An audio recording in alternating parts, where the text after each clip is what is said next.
In a world where class divides seem impossible to cross, can a struggling gas station attendant and a billionaire CEO find common ground? When Mason's true identity is revealed, Ray must decide if his heart is as genuine as his wealth is vast.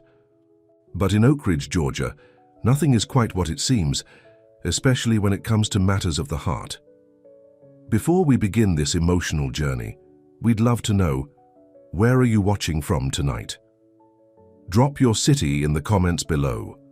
The summer heat in Oak Ridge, Georgia was almost unbearable. Waves of hot air rose from the cracked asphalt of Highway 19, and the ancient ceiling fan in Ray Thomas's gas station barely stirred the thick, humid air. Ray wiped sweat from her forehead with the back of her hand. At 25, her smooth brown skin glowed despite the exhaustion that had become her constant companion. Her curly hair was pulled back in a simple ponytail, and her uniform, a red polo shirt with Stanley's Gas and Go embroidered on the pocket, had seen better days. Lord have mercy, she muttered, looking at the ancient clock on the wall. Only 2 more hours until closing. The bell over the door jingled as Mrs. Watkins, a regular customer in her 70s, shuffled in. "Good afternoon, Mrs. Watkins. How are you today?" Ray's warm smile transformed her tired face. "Oh, child, these old bones are aching something fierce. This heat ain't helping none either." Ray reached under the counter and pulled out a cold bottle of sweet tea. "On the house, you look like you need it." Mrs. Watkins accepted it gratefully. "Your mama raised you right, God rest her soul." At the mention of her mother, Ray felt the familiar pang in her chest. 2 years had passed since cancer took her mother, but the pain remained fresh. "How's your grandfather doing?" Mrs. Watkins asked about the same. "Good days and bad days." Ray rang up the woman's gas purchase. "And Tanya, my cousin. She's doing better in school now." "That's good to hear. You're a blessing to those two, taking care of them like you do." After Mrs. Watkins left, Ray walked around the small store, straightening items on nearly empty shelves. Stanley's Gas and Go had seen better days. The once thriving station now barely scraped by, much like Ray herself. She paused at the small bulletin board near the coffee station, her eyes lingering on a faded brochure for the local community. College's nursing program. That had been the dream, becoming a nurse like her mother. But dreams had to wait when family needed you. The sound of tires on gravel pulled her attention back to the present. A sleek black SUV rolled up to the pumps, clearly out of place in this run-down part of town. "Here comes trouble," Ray muttered to herself, expecting another rich person wanting to use the bathroom without buying anything. Through the grimy windows, she watched as a man in an expensive suit stepped out of the vehicle. He looked frustrated, running a hand through his dark hair as he examined the car. When he popped the hood and leaned over the engine, Ray realized he wasn't just stopping for gas. With a sigh, she grabbed a bottle of cold water from the fridge and headed outside into the wall of heat. The man didn't notice her approach. Up close, she could see sweat staining his light blue dress shirt, and his tie hung loosely around his neck. "Car trouble?" Ray asked. He turned quickly, startled by her voice. Mason Grant wasn't used to being caught off guard, but the last hour had tested his patience to the breaking point. First, his GPS had taken him on a wild goose chase down country roads. Then, his top-of-the-line Range Rover had suddenly died, leaving him stranded at this decrepit gas station in the middle of nowhere. "Yes," he said curtly. "Dead battery, I think. And of course there's no cell service here." Ray held out the water bottle. "Thought you might need this." Mason hesitated before accepting it. "Thanks." He took a long drink, studying her over the bottle. "I'm Ray, I work here." "Mason." He didn't offer a last name. Ray nodded toward the car. "Mind if I take a look?" Mason raised an eyebrow. "You know about cars." "Enough to get by." She moved past him without waiting for permission and leaned under the hood. "Try starting it again." Mason got in and turned the key.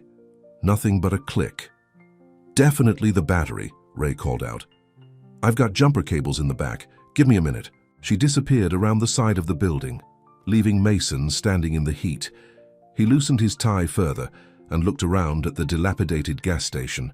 The sign was missing letters, the concrete was cracked, and one of the pumps had an out-of-order sign taped to it. This place was a disgrace to the Grant Fuel brand. Not that anyone here knew who he was. Mason had been traveling incognito for the past 2 weeks, inspecting the southern branches of his family's gas station empire. As the new CEO of Grant Fuel, he needed to understand why profits were down in this region. Ray returned with jumper, cables, and an old pickup truck that had seen better days. She positioned it next to his SUV and popped the hood. "Nice car," she said as she connected the cables. "You're a long way from the interstate." "GPS malfunction," he replied. "Is there a hotel nearby?" Ray laughed, a warm sound that caught him off guard. "Not unless you count Mrs. Peterson's boarding house, and trust me, you don't want to stay there. The sheets haven't been changed since 1992. Despite his foul mood, Mason found himself smiling. "That bad, huh?" "Worse." She motioned for him to try the engine again. This time it roared to life. "There you go, I'd keep it running for a bit." To charge the battery, Mason stepped out of the car. "I appreciate the help. Let me pay you for your trouble." He reached for his wallet. Ray held up her hand. "Not necessary. I don't help people for thank yous, sugar. Just pay it forward." Something about her words, or maybe the genuine kindness in her eyes, made Mason pause. In his world of corporate sharks and yes-men, sincerity was rare. "At least let me buy something from the store," he said. "I could use a coffee for the road." Ray grimaced. "I wouldn't recommend our coffee this late in the day. It's been sitting since morning. A sandwich then? Now you're really living dangerously." Her eyes crinkled with amusement. Mason followed her back into the store, surprised by how comfortable he felt in her presence. The cool air inside was a welcome relief from the heat. "Where are you headed?" Ray asked as she moved behind the counter. "Just passing through, business trip." It wasn't entirely a lie. He watched as she brushed a strand of hair from her face, noticing for the first time how attractive she was beneath the weariness. "Well, we've got packaged sandwiches that probably won't kill you, chips and sodas. Take your pick." Mason selected a sandwich, chips, and a bottled water. As Ray rang him up, he noticed the nursing school brochure on the bulletin board. "You're interested in nursing?" he asked. A shadow crossed her face.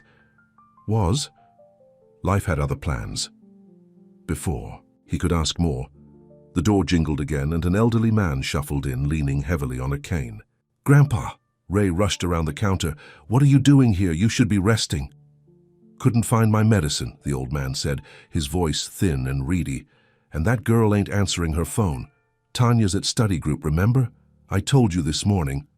Ray's voice was gentle but tinged with worry. "Come sit down before you fall down." She guided her grandfather to a plastic chair in the corner, then hurried to get him water. Mason watched the interaction with interest. There was no irritation. In her manner, only genuine concern. "I'm sorry," she said to Mason when she returned to the counter. "My grandfather has good days and bad days. No need to apologize." He handed her a $20 bill for his purchases, deliberately more than the items cost. "Keep the change. That's too much. Consider it payment for the jump start." Their eyes met, and for a moment Mason felt something shift inside him. It had been a long time since anyone had helped him, without knowing who he was or what he could. "Give them." "Thank you," she said finally, accepting the money. As Mason headed for the door, he found himself reluctant to leave. "Is there a decent restaurant around here? Somewhere I could get dinner?" "Lula's Diner, about 2 miles down the road. Nothing fancy, but the food's good." "Thanks again for your help, Ray. Drive safe, Mason." Outside in his SUV, Mason sat for a moment, engine idling. He'd been planning to drive straight to Atlanta tonight, but suddenly a meal at Lula's Diner seemed appealing. He turned the car toward town instead of the highway. The next morning, Ray arrived at the gas station at 5:30 a.m., the same as every day. The owner, Stanley Peters, was approaching 80 and rarely showed up anymore, leaving Ray to manage everything, from ordering inventory to handling the accounting. She unlocked the door, flipped on the lights, and started the coffee maker. The familiar routine was comforting after another restless night. Her grandfather had been confused again, wandering the small house at 3 a.m. looking for his late wife. By E. The time Tanya stumbled downstairs for breakfast, Ray had already been up for hours, making sure Grandpa took his medicine and getting lunch packed for her 16-year-old cousin. "So you're late," Ray had said, handing Tanya a sandwich for her school lunch. "Sorry," the teenager mumbled, not looking up from her phone. "Will you be home for dinner tonight?" "I'll try. There's casserole in the fridge if I'm not. And remember, No, I know. Make sure Grandpa eats too." Tanya rolled her eyes. "I'm not a baby, Ray." "Then stop acting like one and help out more." The argument was old and familiar, ending the same way it always did, with Tanya stomping out and Ray feeling guilty for being too harsh. Now, as she counted the register, Ray wondered if she was asking too much of her cousin. Tanya had lost her mother, Ray's aunt, when she was just 10. Then Ray's mother passed away 2 years ago, leaving them both adrift. It wasn't fair to expect a teenager to shoulder adult responsibilities. The bell chimed, and Ray looked up, surprised to see a customer so early. She was even more surprised to see it was Mason from yesterday, now dressed in jeans and a polo shirt, instead of his suit. "You're open early," he said, approaching the counter. "Always. What brings you back this way? I thought you'd be long gone by now." Mason shrugged.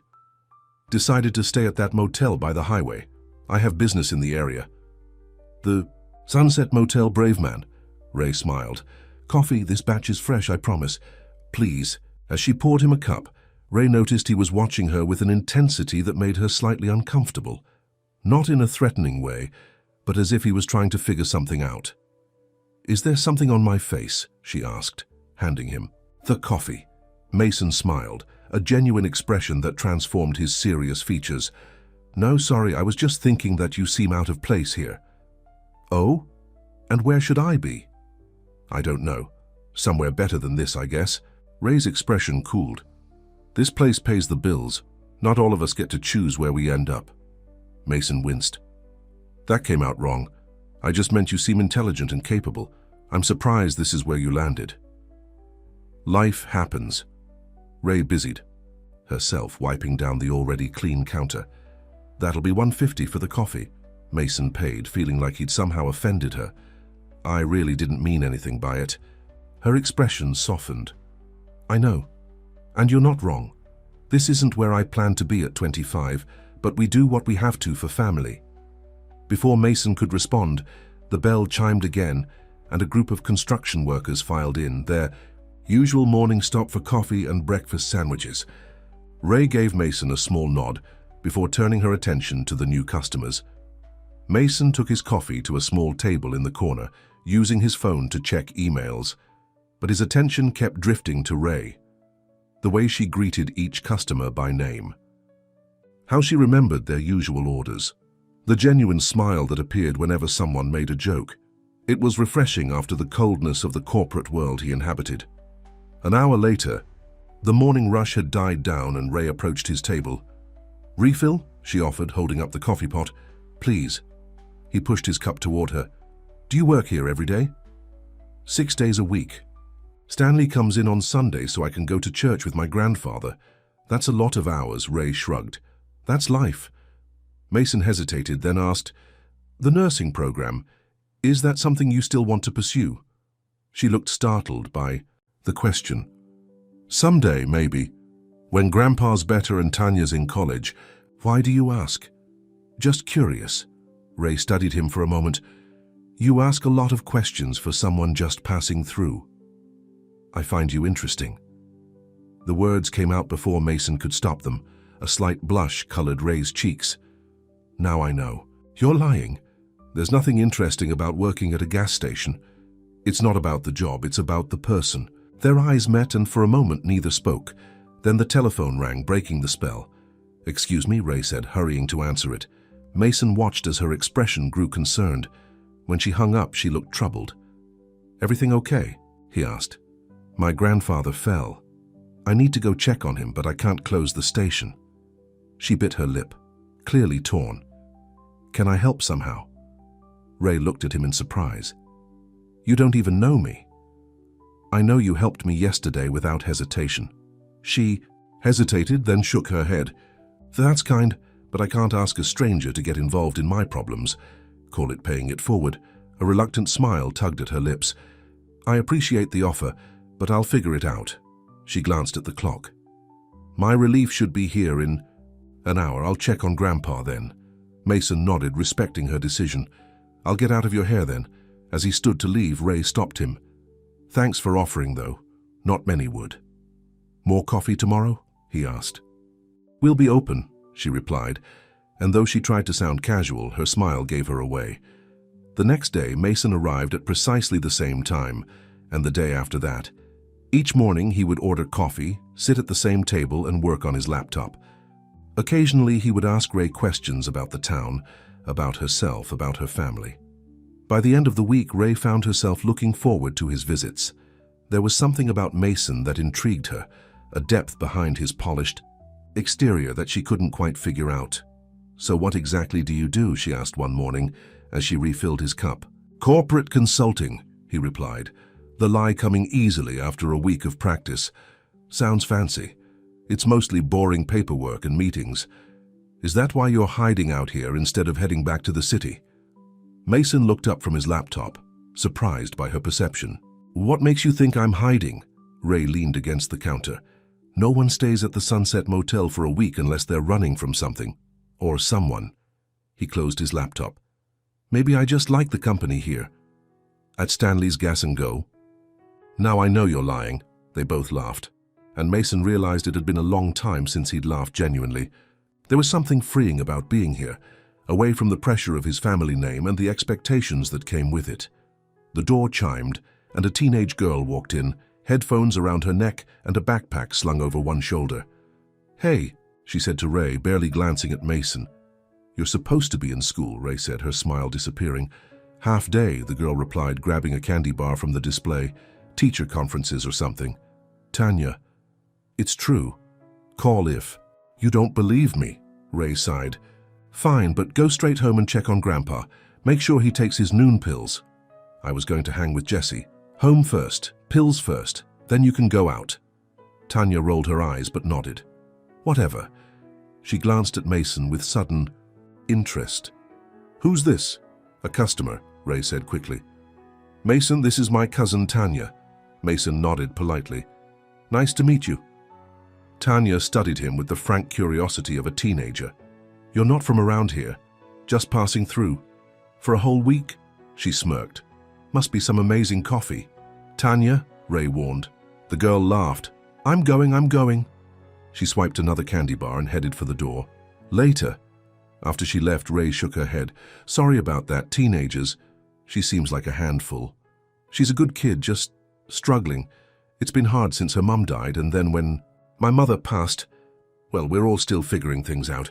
Mason nodded, understanding loss all too well. "It's just the three of you then? You, your cousin, and your grandfather?" "That's it. My mom was the glue that held us together. Now that job falls to me." She straightened some items on the counter, avoiding his gaze. "What about you? Family?" Mason thought about his father, who had built Grant Fuel from nothing, and who had died 6 months ago from a heart attack. He thought about his mother, who had retreated into herself after the loss of her husband. And he thought about his Aunt Victoria, who had stepped in to run the company until Mason was deemed ready to take over. "It's complicated," he said finally. "Isn't it always?" Ray's smile was understanding. Before Mason could reply, the door opened again, and a tall, broad-shouldered man in khakis and a golf shirt walked in. His presence seemed to fill the small store, and Mason noticed how Ray's posture immediately stiffened. "Well, well," the man said, his voice carrying a hint of condescension. "If it isn't the loveliest gas station attendant in Georgia." "Hello?" "Richard," Ray said coolly. "What brings you by?" "Just checking in on Stanley's investment." Richard glanced around the store with a critical eye before noticing Mason. "Ah, a customer. That's a rare sight these days." Mason disliked the man instantly. "Richard Holbrook," the man said, extending his hand to Mason. "I handle Stanley's finances, and you are?" Mason, just passing through. Richard's smile didn't reach his eyes. "Well, Mason, I hope our little establishment has been treating you well." "Ray has been very helpful," Mason said pointedly. "Yes, she's quite the gem." Richard turned back to Ray. "Speaking of which, have you reconsidered my offer? Dinner this weekend?" "I'm busy," Ray said. "You're always busy. All work and no play." "Ray, Was there something specific you needed, Richard? Her tone was professional but cool. Just the monthly accounts. Stanley mentioned you had them ready. Ray disappeared into the back office, leaving Mason alone with Richard. She's something, isn't she? Richard said, lowering his voice. Beautiful, smart, wasting her potential. In this dump. Seems to me she's doing what she needs to for her family, Mason replied evenly. Richard chuckled. Noble, but misguided. I've offered her better opportunities, but she's stubborn. He leaned closer. Between us, this place won't last another year. Stanley's looking to sell and these independent stations are dying out. She'd be better off accepting my help now. Mason felt his jaw clench. Maybe she doesn't want your kind of help. Richard's eyes narrowed slightly. You seem invested for someone just passing through. Before Mason could respond, Ray returned with a folder. Here are the accounts. Everything's up to date. Richard took the folder without looking at it, his eyes still on Mason. Thank you, dear. I'll be in touch. He turned to leave, then paused at the door. My offer still stands. Think about it. After he left, an uncomfortable silence filled the store. Sorry about that, Ray said finally. Richard can be persistent. Ex-boyfriend. God. No, she laughed, but it sounded hollow. Just Stanley's financial advisor, who thinks I should be grateful for his attention. Mason wanted to ask more, but the cautious look on Ray's face stopped him. Instead, he changed the subject. So, tell me about this town. Anything worth seeing? While I'm here. Ray's expression brightened. Well, there's not much, but we do have a pretty amazing sunset view from Miller's Ridge, and Lula's pie is worth the trip alone. As Ray talked about her hometown, the tension from Richard's visit gradually faded. Payson found himself genuinely interested in this small community, and the woman who seemed to know everyone in it. By the time he left that day, he had learned more about Oak Ridge, Georgia, than he ever thought he'd want to know. And he was already looking forward to tomorrow's coffee.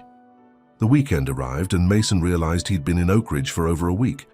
His phone had been buzzing constantly with messages from his Aunt Victoria, demanding updates on his inspection tour, and insisting he return to Atlanta for an important board meeting.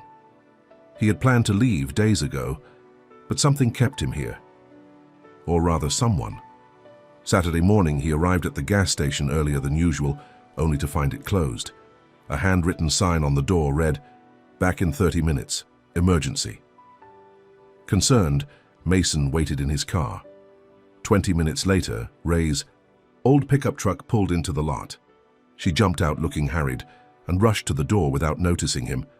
"Ray," he called, getting out of his SUV. She turned, surprised. "Mason, what are you doing here so early?" "I was in the neighborhood." He approached her, noticing the dark circles under her eyes. "Everything okay?" Ray fumbled with her keys. "Grandpa had a rough night. Tanya's watching him now, but I need to open up so I don't lose my job." "Can I help?" She hesitated, then sighed. "Unless you know how to run." "A gas station, not really. Actually, I might be able to help with that." Ray looked at him skeptically. "Corporate consultants know how to run gas stations?" Mason improvised quickly. "I did some work for a convenience store chain last year." After a moment of consideration, Ray handed him the keys. "Fine, you handle the register. I'll show you the basics. I need to make some calls about Grandpa's medication anyway." Inside, she gave him a quick tutorial on the ancient cash register and credit card machine.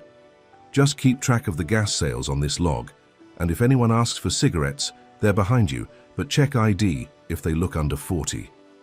Mason nodded, taking it all in.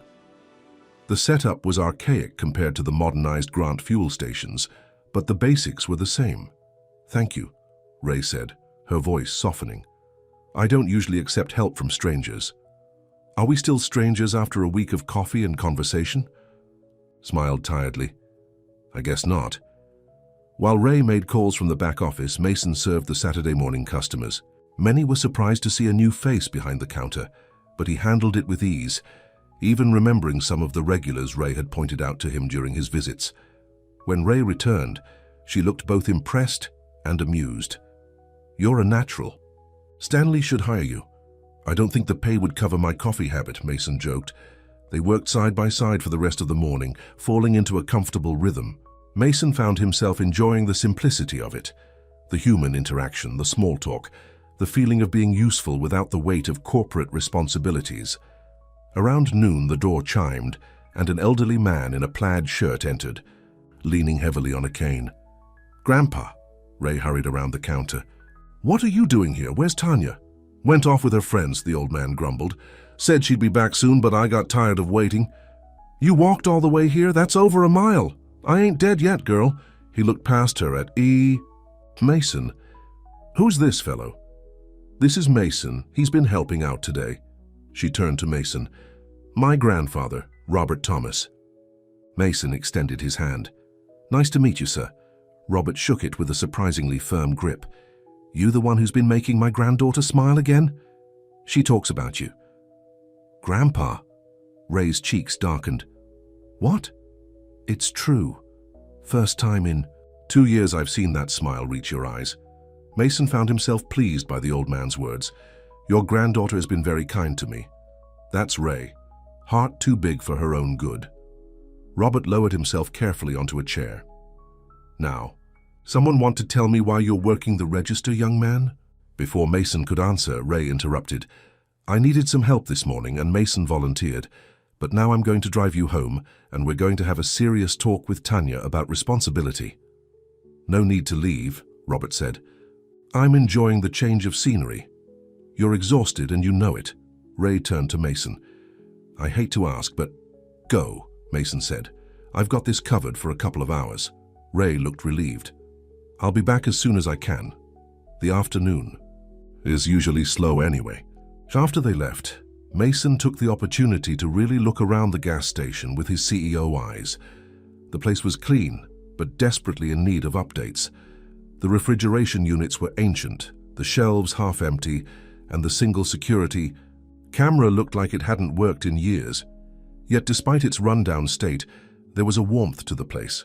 Photos of local sports teams taped to the wall, a jar collecting coins for a community member's medical bills, a bulletin board overflowing with local announcements and help-wanted ads. This was exactly the kind of personal touch that the Grant Fuel corporate stations had lost over the years. When Ray returned 2 hours later, she found Mason organizing the stockroom. "What on earth are you doing?" she asked, amazed. "Your inventory system was a disaster," he said, showing her the newly arranged shelves. "I categorized everything and made a list of what needs restocking." "You didn't have to do that." "I wanted to." He handed her a piece of paper. "Here's a list of things that would immediately improve efficiency. New refrigeration units, digital inventory tracking, updated security." "Whoa," Ray interrupted. "Those sound expensive. Stanley barely keeps the lights on as it is."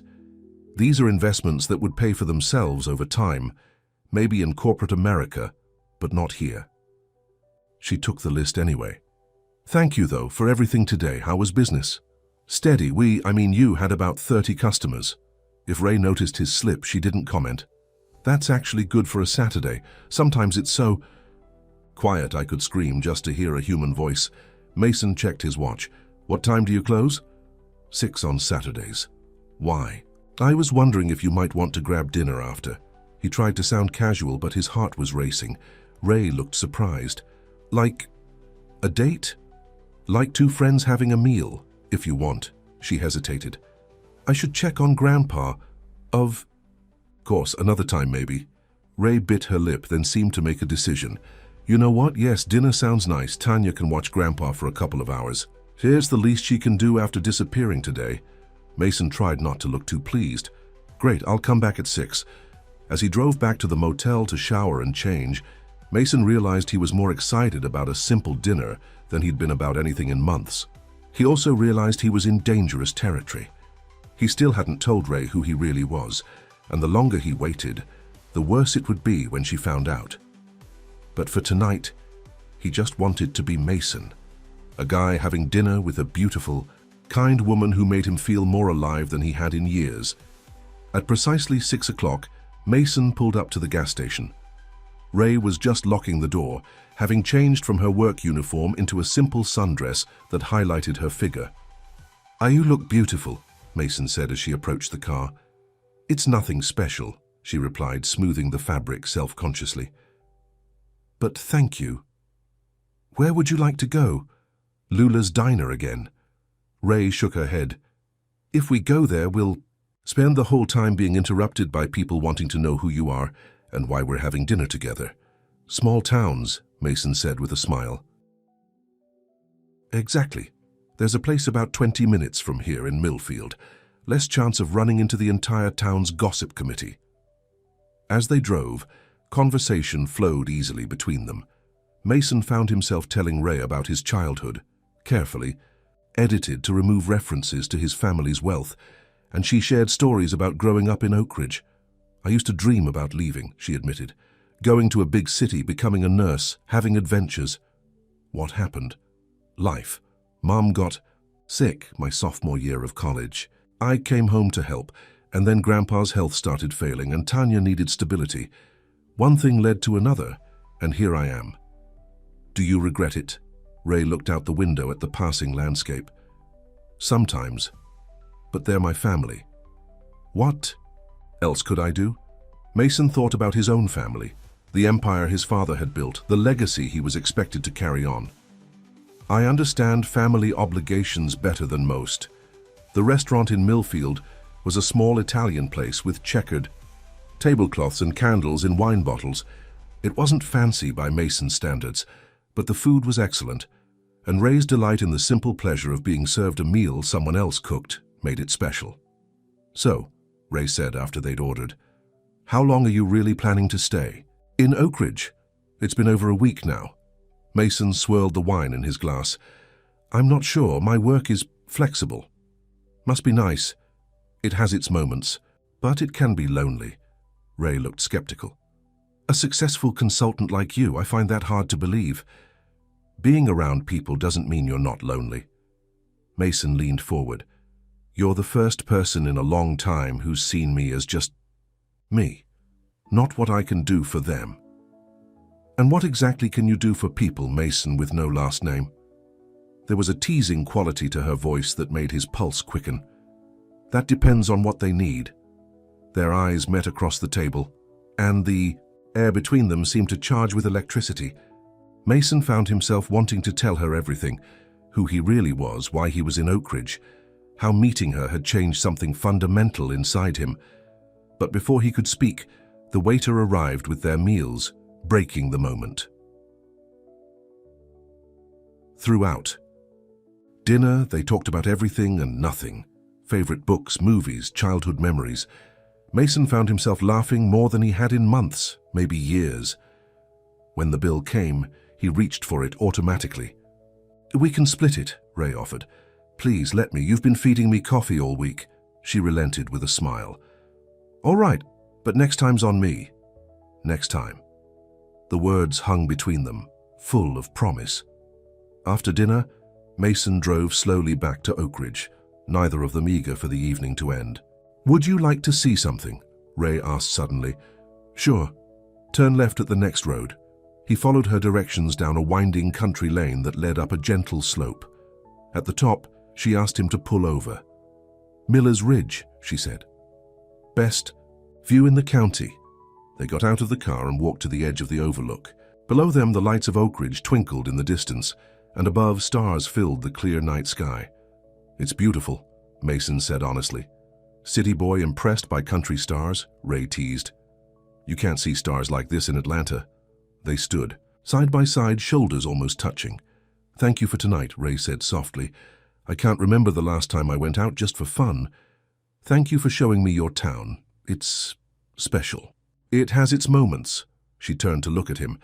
But you still haven't answered my question. How long are you staying? Mason knew he should leave. The board meeting in Atlanta was in 3 days, and his Aunt Victoria was already furious with him for being unreachable. But looking at Ray in the moonlight, he couldn't bring himself to say goodbye. A few more days at least, he heard himself say, if that's okay with you. It's a free country. You can stay as long as you like. And if I want to keep coming by? The gas station for coffee. Ray smiled and it transformed her face. I think that could be arranged. They stood in comfortable silence for a few moments longer, the night air cool against their skin. When Ray shivered slightly, Mason removed his jacket and placed it around her shoulders. "Such a gentleman," she murmured, but accepted the warmth. The drive back to town was quiet, a pleasant tension filling the car. When they arrived at the gas station where Ray had left her truck, Mason walked her to her vehicle. "I had a really nice time," he said, suddenly feeling like a teenager after a first date. "Me too." Ray looked up at him, her eyes reflecting the moonlight. Mason leaned down slowly, giving her time to pull away if she wanted. Instead, she rose slightly on her toes to meet him. Their lips touched gently, a question more than a declaration. When they parted, Ray's smile was soft and a little shy. "Good night, Mason." "Good night, Ray." He watched her drive away, his mind racing. What was he doing? He had a company to run, responsibilities to meet. He couldn't stay in this small town playing make-believe forever. Yet as he drove back to the Sunset Motel, Mason realized he felt more alive in the past week than he had in years, and it was all because of a chance encounter with a gas station attendant who'd offered him water and a jump start on a hot Georgia afternoon. Back in his motel room, Mason checked his phone. 27 missed calls and a flurry of increasingly angry texts from his aunt. The board meeting was now just days away, and he was expected to present his findings from the Southern tour. With a sigh, he opened his laptop and began drafting his report. The numbers were clear. Many of the rural Grant fuel stations were underperforming and draining resources. The logical business decision would be to close them and focus on the more profitable urban locations, including, most likely, Stanley's Gas and Go. Mason rubbed his temples, feeling the weight of his family name and all it entailed bearing down on him once more. He had no idea how he was going to face Ray tomorrow, knowing what he knew, but he also couldn't imagine not seeing her again. The following morning, Mason arrived at Stanley's Gas and Go earlier than usual. Through the window, he could see Ray stocking shelves, her back to the door. For a moment, he considered driving away. Back to Atlanta, back to reality, back to a world where gas station attendants and CEOs didn't share moonlit kisses. Instead, he took a deep breath and walked inside. The bell chimed, and Ray turned, her face lighting up when she saw him. "Good morning, coffee, please." He approached the counter, suddenly nervous. "About last night." "It was nice," she said simply, pouring his coffee. "I had a good time." "Me too." Relief washed over him. "I was worried you might regret it." Ray handed him the cup, her fingers brushing his. "No regrets. But I am curious about something." "What's that? How much longer are you really planning to stay in Oak Ridge? I can't imagine your job allows for endless small-town getaways." The question he'd been dreading. Mason took a sip of coffee to buy time. "Actually, I need to go back to Atlanta in a couple of days. Board meeting I can't miss." Disappointment flickered across Ray's face, but she quickly masked it. "Well, it was nice while it lasted." "I'm not saying goodbye," Mason said quickly. "I can come back after the meeting. You don't have to make promises, Mason. I'm a big girl. I know how these things work. What things work? City guy, small town fling. It's practically a country song." She smiled to soften her words, but Mason could see the wariness in her eyes. "That's not what this is." He reached across the counter to take her hand. "Rishi, I meant what I said last night. Being with you, it feels real in a way nothing has for a long time." Ray's expression softened. "I feel it too, but we barely know each other, and your life is somewhere else." "Then let's change that. Let me help around here today like yesterday. I want to know your life better." She hesitated. "Stanley's coming by later. He might have questions." "I'll tell him I'm a friend helping out. It's not a lie."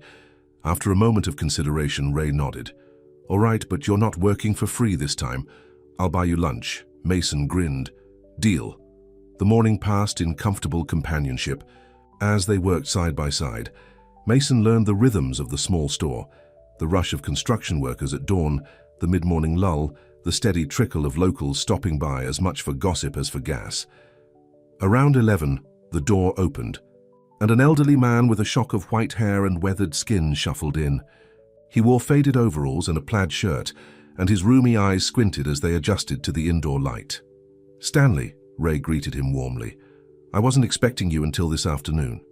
Thought I'd surprise you," the old man said, his voice gravelly from decades of cigarettes. His eyes landed on Mason. "Who's this?" "This is Mason," Ray said. "He's been helping out." Stanley eyed Mason suspiciously. "Don't remember hiring extra help." "He's a friend," Ray explained. "Just lending a hand." Stanley didn't look convinced. "You don't look like you're from around here, boy." "No, sir," Mason replied respectfully. "Just passing through." "For 2 weeks?" Stanley raised a bushy eyebrow. "Must be some mighty slow passing." Ray intervened. "Mason's been great, Stanley. He even reorganized the stockroom yesterday." Stanley's expression softened slightly. "That so? Been meaning to get to that for years." "Happy to help," Mason said. "This is a nice place you have." The old man snorted. "It's a dump and we all know it, but it's my dump." He turned to Ray. "Speaking of which," Richard called, "says he's got another offer for me to consider." Mason felt his stomach tighten. "What kind of offer?" Ray asked, her voice carefully neutral. "Same as before. Some big company wants to buy me out. Offering more." This time. "And what did you tell him?" Stanley shrugged. "Told him I'd think about it. Can't run this place forever, girl. My arthritis ain't getting better." "I know," Ray said softly. "But this station has been here for 40 years. Everything changes." Stanley patted her hand. "Anyway, just wanted to let you know I'm heading over to the doctor's now. These old bones need checking." After he left, a heavy silence fell over the store. "He's going to sell, isn't he?" Ray finally said, her voice barely above a whisper. Mason couldn't meet her eyes. "Would that be so bad? If a bigger company took over, they might keep you on. Probably offer better benefits too." Ray shook her head. "You don't understand. This place is more than just a job to me. Stanley gave me work when no one else would. He kept paying me when Mom was sick, and I could barely make my shifts. When these corporate places come in, they don't care about any of that. They tear this place down and build some soulless box store." The guilt in Mason's chest grew heavier. "Maybe it wouldn't be like that." "It's always like that." Ray sighed. "Anyway, it's not my decision. If Stanley wants to sell, that's his right." Before Mason could respond, the bell chimed again, and a woman in her early 30s walked in.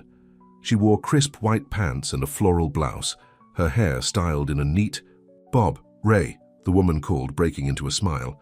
"I hoped I'd catch you here." "Melissa." Ray came around the counter to hug the newcomer. "What are you doing back in town?" "Visiting Mom for the weekend. Thought I'd stop by and see how you're doing." Melissa's eyes shifted to Mason. "And who might this be?" "Mason," Ray said. "A friend." "Mason, this is Melissa Carter, my best friend from high school." Mason shook her hand. "Nice to meet you." "Likewise." Melissa's eyes moved between Mason and Ray with undisguised curiosity. "How long have you two been friends?" "Not long," Ray said quickly. "Mason's just passing through." "I see." Melissa's tone suggested she saw quite a lot. "Well, I was hoping to steal you for lunch if you can get away." Ray glanced at Mason apologetically.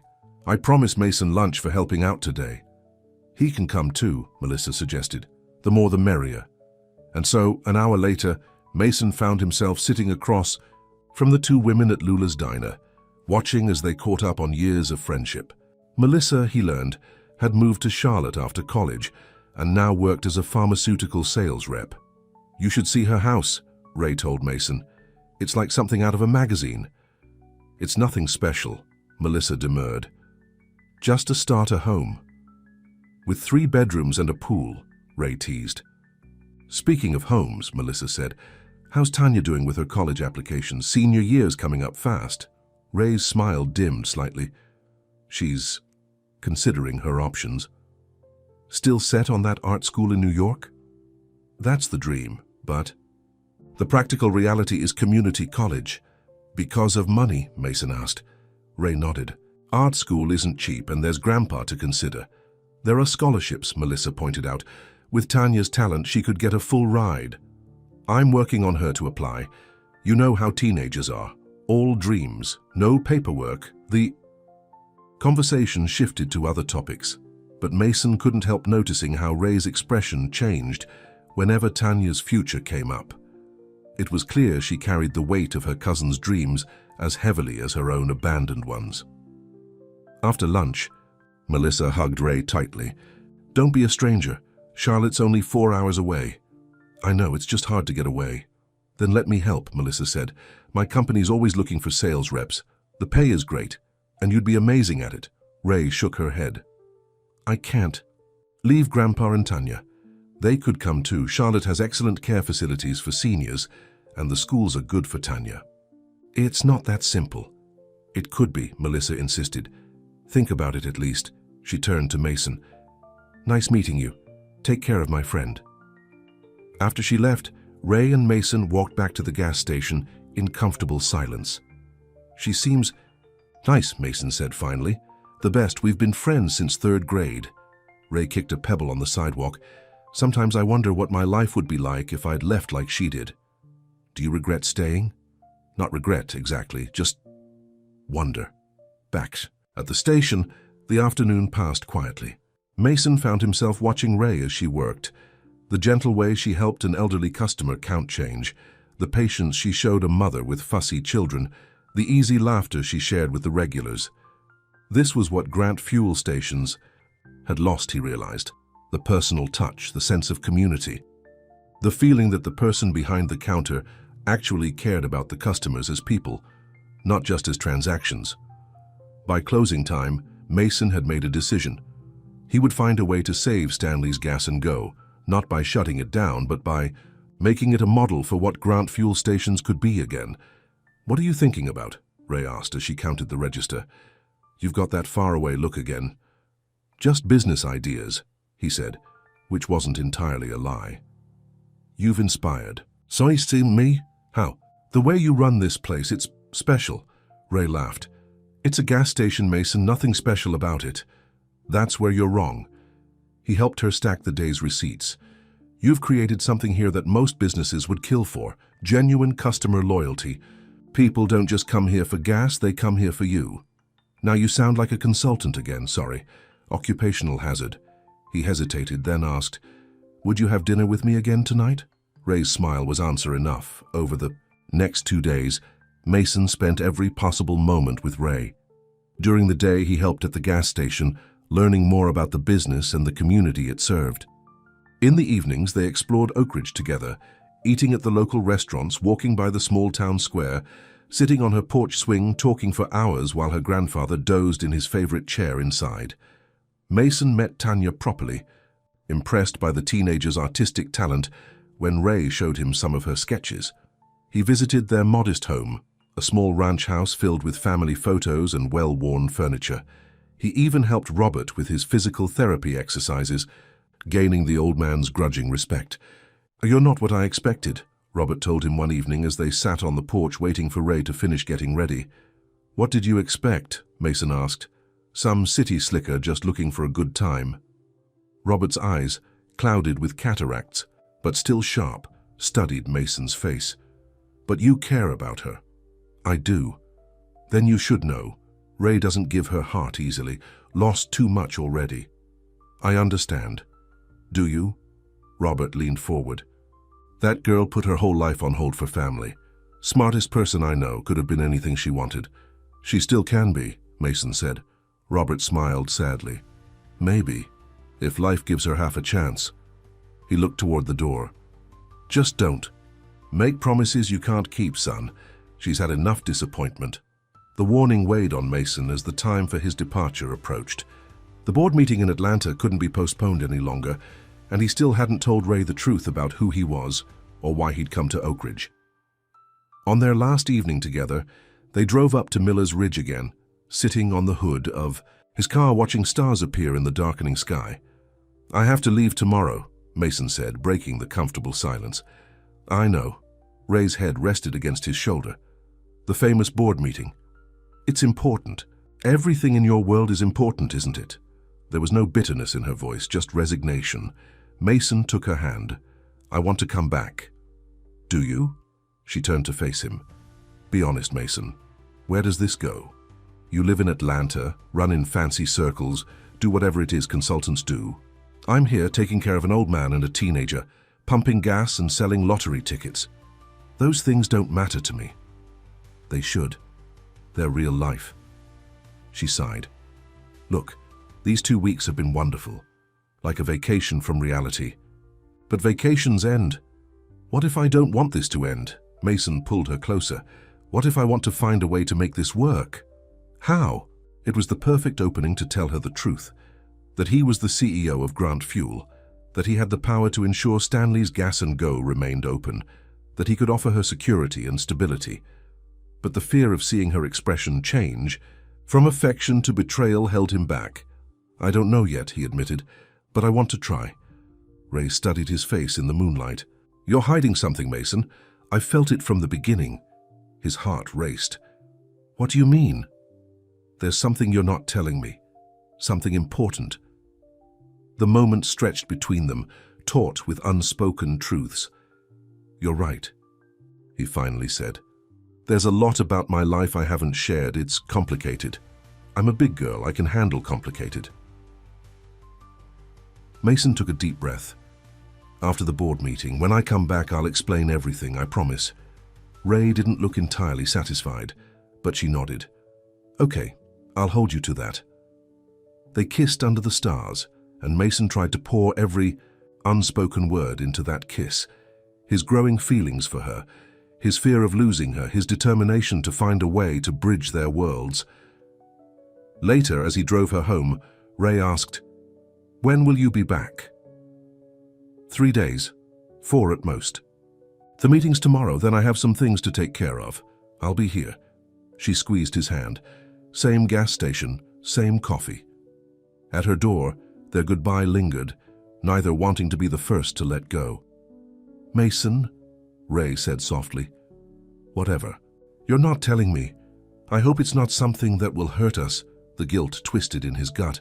I hope so too.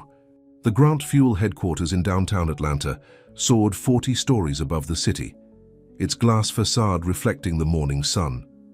Mason stepped out of his company car, now dressed in an impeccable suit, his casual clothes from Oak Ridge packed.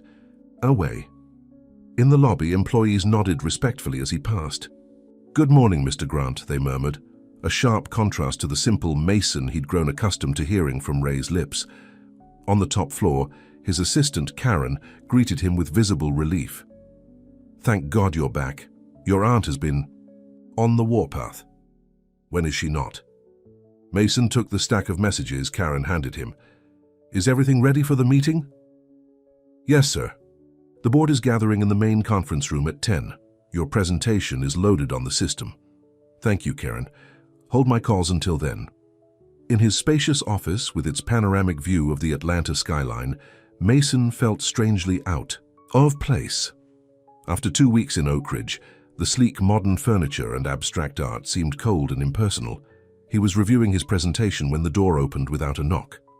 Victoria Grant, his father's younger sister, strode in with the confidence of someone who'd been running the company for the past 6 months. So you finally decided to grace us with your presence, she said, her voice as crisp as her tailored suit. At 55, Victoria was still striking, with silver-streaked dark hair and the same blue eyes as Mason. Good morning to you too, Aunt.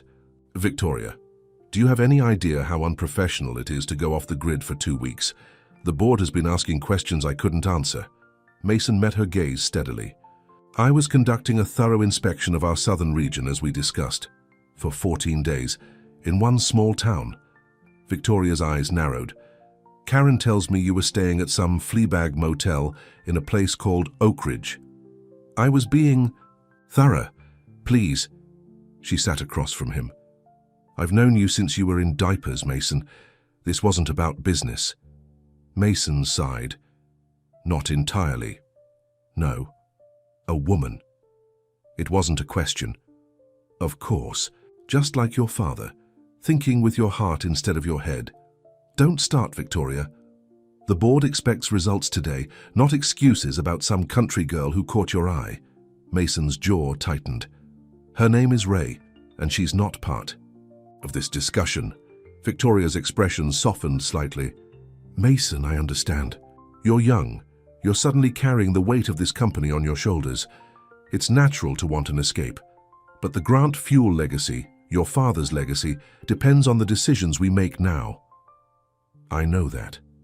Then you know we need to cut the underperforming stations. The numbers don't lie. Mason turned to his computer. I've been reviewing the data and I'm not convinced closing stations is the answer. The quarterly profits are down, yes, but I think there's another approach. Mason pulled up a file. What if we reinvested in some of the struggling locations, made them community hubs again, like they were when Dad started the company? Victoria's laugh was short and sharp. Sentimentality doesn't run companies, Mason. Your father learned that lesson the hard way. This isn't about sentiment. It's about brand loyalty and community engagement. It's about a girl in Oak Ridge. Victoria stood. The board won't go for it. They want decisive action, not feel-good stories about gas stations as community centers. Just hear me out during the presentation, Mason insisted. That's all I ask. Victoria studied him for a long moment. Fine, but if the board doesn't buy it, we move forward with the closures. Agreed? Agreed. After she left, Mason stared out at the Atlanta skyline, thinking about Ray and Stanley's gas and go. He had promised to tell her everything when he returned, but how would she react when she learned he was the CEO of the company trying to buy out Stanley? That he'd known all along what was happening and said nothing? The board meeting went exactly as Victoria had predicted. Mason's presentation on reinvesting in rural stations was met with skepticism, bordering on derision. With all due respect, Mr. Grant, said Harold Waters, the eldest board member, your father tried similar initiatives years ago. They failed then, and they'll fail now. The market has changed, Mason argued. People are looking for authenticity, for connection. Our urban stations are efficient, but they're soulless. Soulless pays dividends, replied another board member. Authenticity doesn't. By the end of the meeting, Mason had managed only a partial victory, a 6-month probationary period for 10 rural stations to prove his theory. If they showed improvement, more stations would be given the same opportunity. If not, the closure plan would proceed. Stanley's Gas and Go was not on the list of protected stations. It was the best I could do, Victoria told him afterward. The board respects you because of your father, but you haven't earned their trust yet. I need to add one more station to the pilot program, Mason said. Which one? Stanley's in Oak Ridge. Victoria's eyes narrowed. The one your girl works at? Absolutely not. That's a clear conflict of interest. It's the perfect test case. It's small, it's struggling, but it has a loyal customer base. No, Mason, that's final. I'm the CEO, he reminded her, and I'm still the majority shareholder until your father's estate fully transfers to you next year. Her voice softened. Look, I'm trying to protect you. If this pilot program fails, you'll lose credibility with the board. If it succeeds, we can talk about adding more stations later. Mason knew she was right, but it didn't make the situation any easier. Without corporate protection, Stanley's Gas and Go remained vulnerable, especially with Richard Holbrook pushing for a sale. Back in his office, Mason made a decision. If he couldn't save the station through official channels yet, he'd find another way. He picked up the phone and called his lawyer. Phil, I need you to set up a private holding company under, by name, not connected to Grant Fuel. He paused. And I need it done by tomorrow. After hanging up, Mason stared at the framed photo on his desk. Himself as a child sitting on his father's shoulders in front of the very first Grant Fuel station. His father had built this company from nothing, one station at a time, always, emphasizing that business was about people first, profit second. Somewhere along the way, that philosophy had been lost. Mason was determined to find it again, not just for Grant Fuel, but for Ray and the community she served so faithfully. 3 days after leaving Oak Ridge, Mason drove his Range Rover back into town, his heart lightening. As the familiar buildings came into view, he had missed this place, or more accurately, he had missed Ray. When he pulled up to Stanley's Gas and Go, he felt a moment of hesitation. Today was the day he would tell her everything.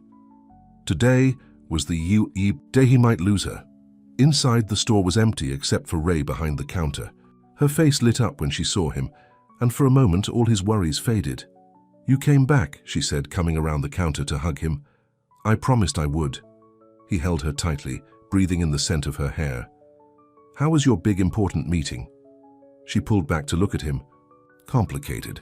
Mason took her hands. "Ray, there's something I need to tell you." Before he could continue, the door opened and Richard Holbrook walked in, followed by Stanley. "Well, look who's back," Richard said, his smile not reaching his eyes. "Our mysterious visitor." Stanley looked troubled. "Ray, we need to talk." "What's wrong?"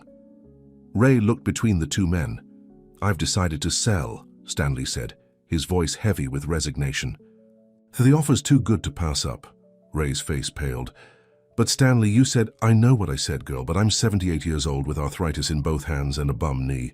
I can't do this forever, and my Social Security barely covers my medications." "We can figure something out," Ray pleaded. "Maybe I could take over the payments, work out some kind of arrangement." Richard laughed. "With what money, Ray? This place is worth over $200,000 with the land. Grant Fuel is offering $250,000 because they want the location." At the mention of Grant Fuel, Mason felt his stomach drop. Ray turned to him, her expression asking for support, but before he could speak, Richard continued. "The deal's almost done. Just a few signatures needed and Stanley can enjoy his retirement."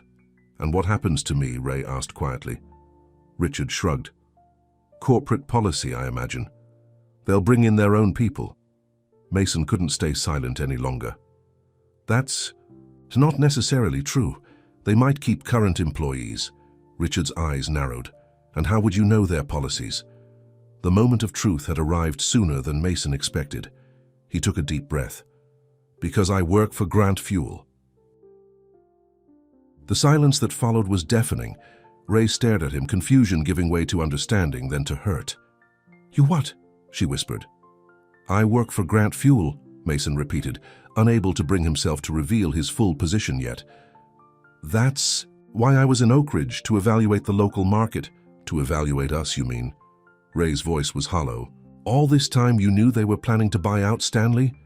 "It wasn't like that," Mason began, but Richard interrupted with a laugh. "Oh, this is rich. You've been spying for the corporation that's about to put Ray out of work while what? Dating? Her? Sleeping with her? Getting inside information?"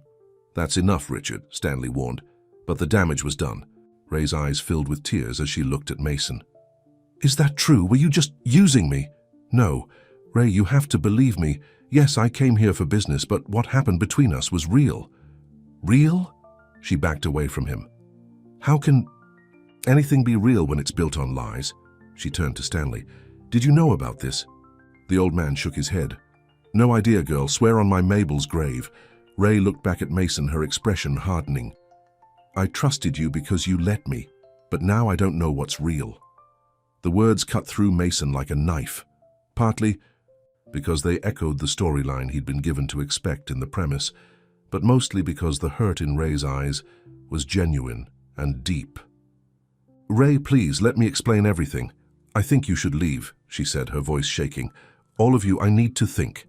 Richard opened his mouth to protest, but Stanley grabbed his arm. "Come on, the girl needs space." He gave Mason a hard look. "You too, son." Outside in the parking lot, Richard turned on Mason. "Who exactly are you with Grant Fuel? Some kind of corporate spy?" Mason straightened his shoulders. "I'm Mason Grant, CEO." Richard's eyes widened, then narrowed with calculation. Well, that changes things." "Not really," Mason replied coldly. "The deal with Stanley isn't finalized yet, but it will be. Unless—" Richard smiled. "Unless there's something you want more than this little gas station." "What are you talking about?" "I've seen how you look at Ray. Maybe we can help each other out." Mason's disgust must have shown on his face, because Richard quickly backpedaled. "Not what you're thinking. I meant a business arrangement. I have influence with Stanley. He trusts me. I could convince him to hold off on selling if what? If there might be a place for me in the Grant Fuel organization.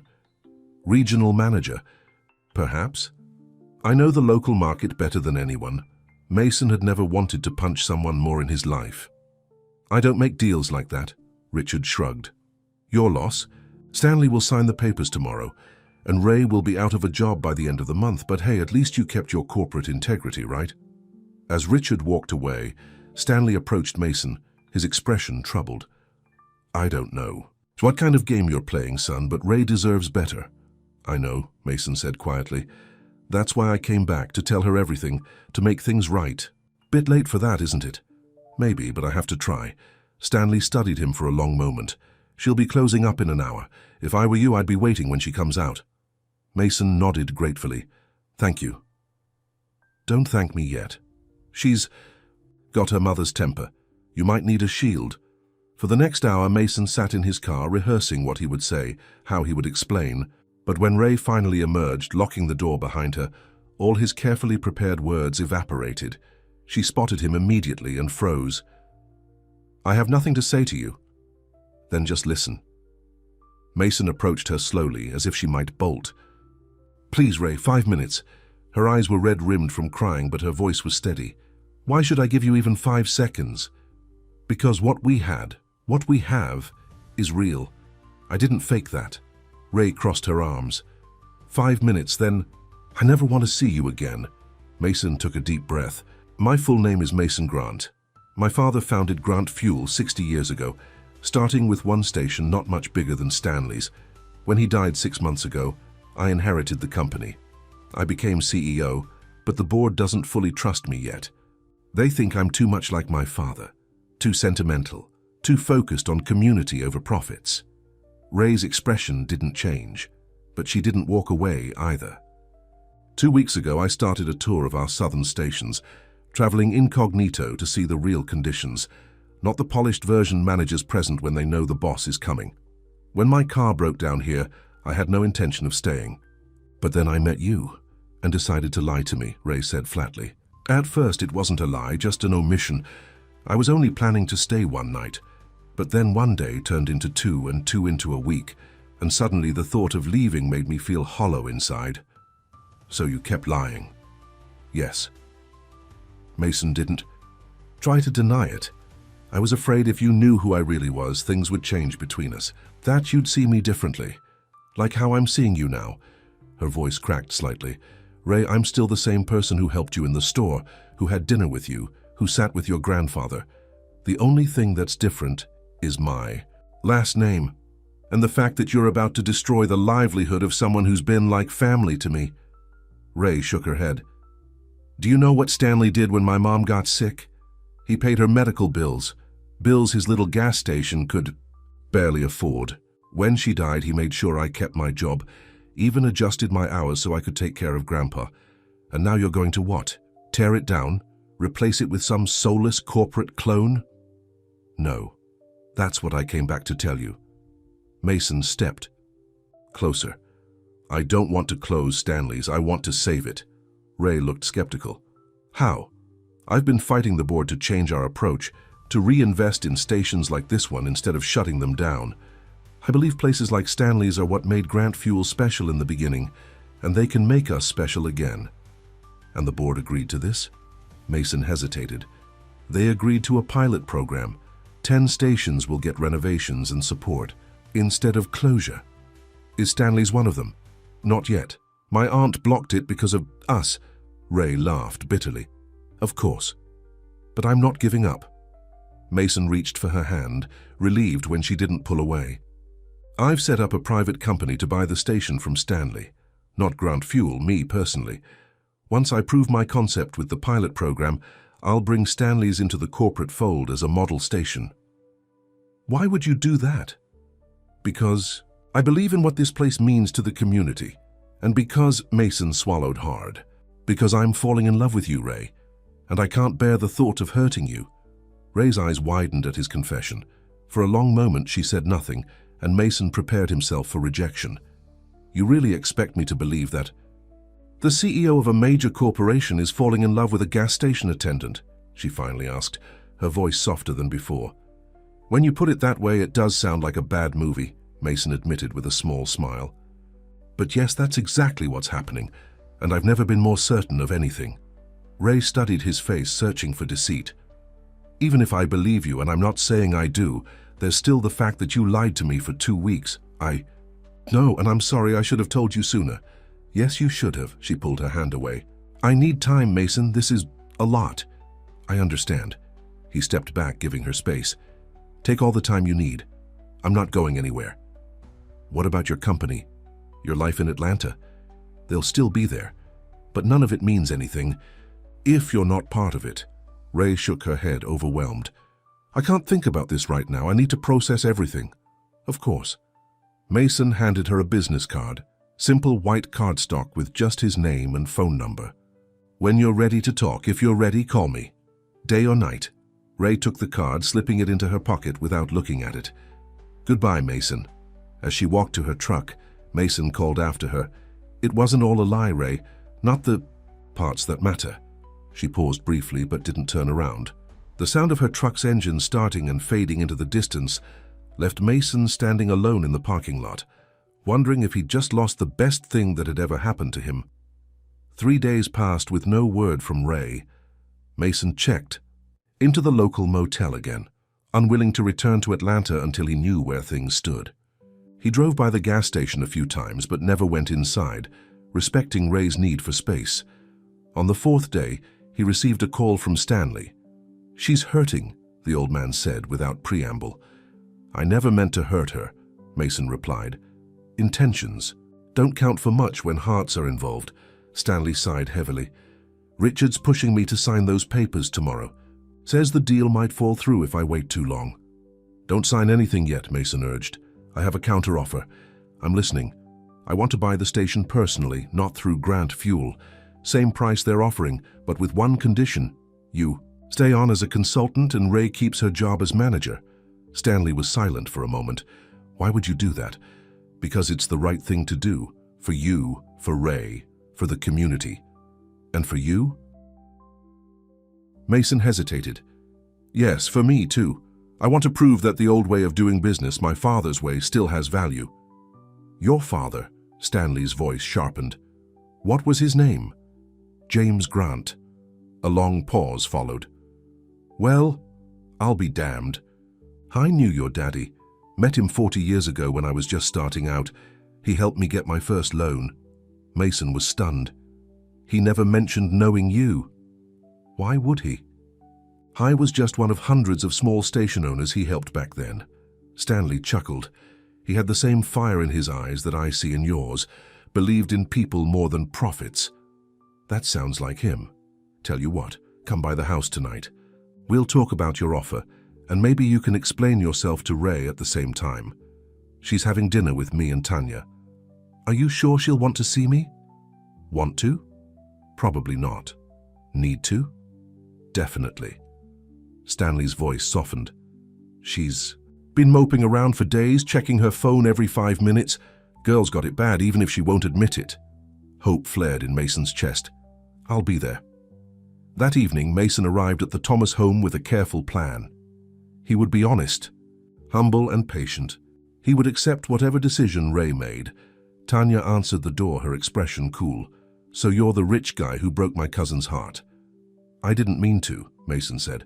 Yeah, well, intentions don't count for much when hearts are involved, Mason finished. So I've been told. Tanya's lips twitched. Stanley called you. He did. Ray's gonna kill him.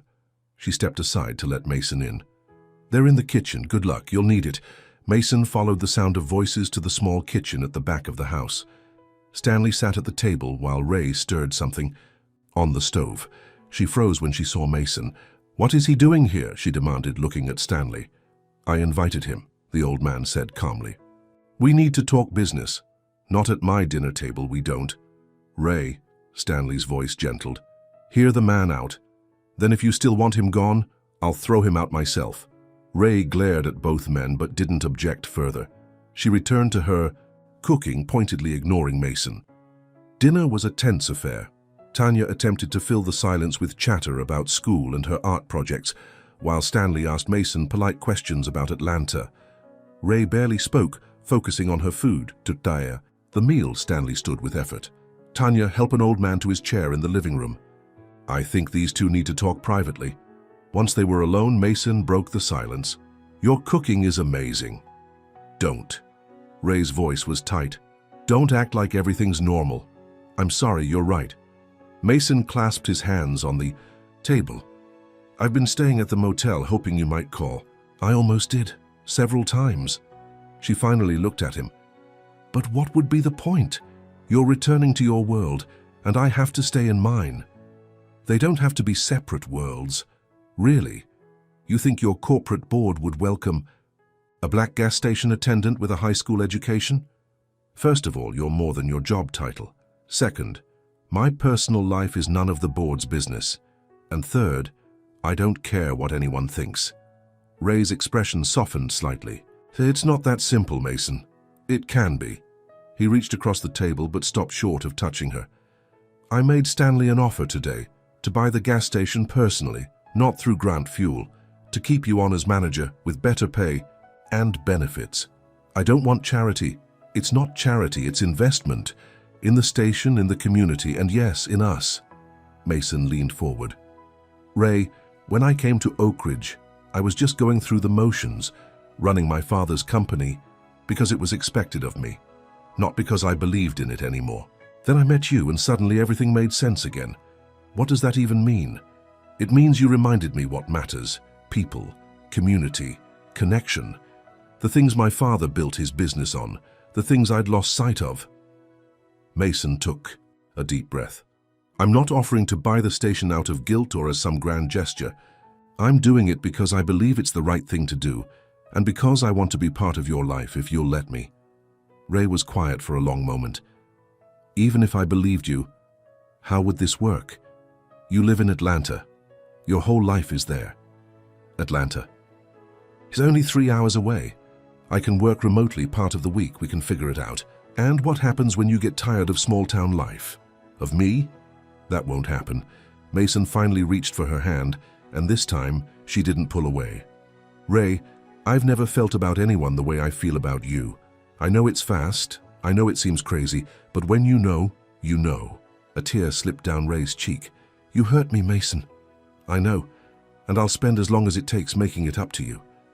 How do I know you won't lie to me again? Because I have nothing left to hide. You know the worst of me now. Ray looked down at their joined hands. I missed you, she admitted softly. Hope bloomed in Mason's chest. I missed you too, every minute. I'm still angry.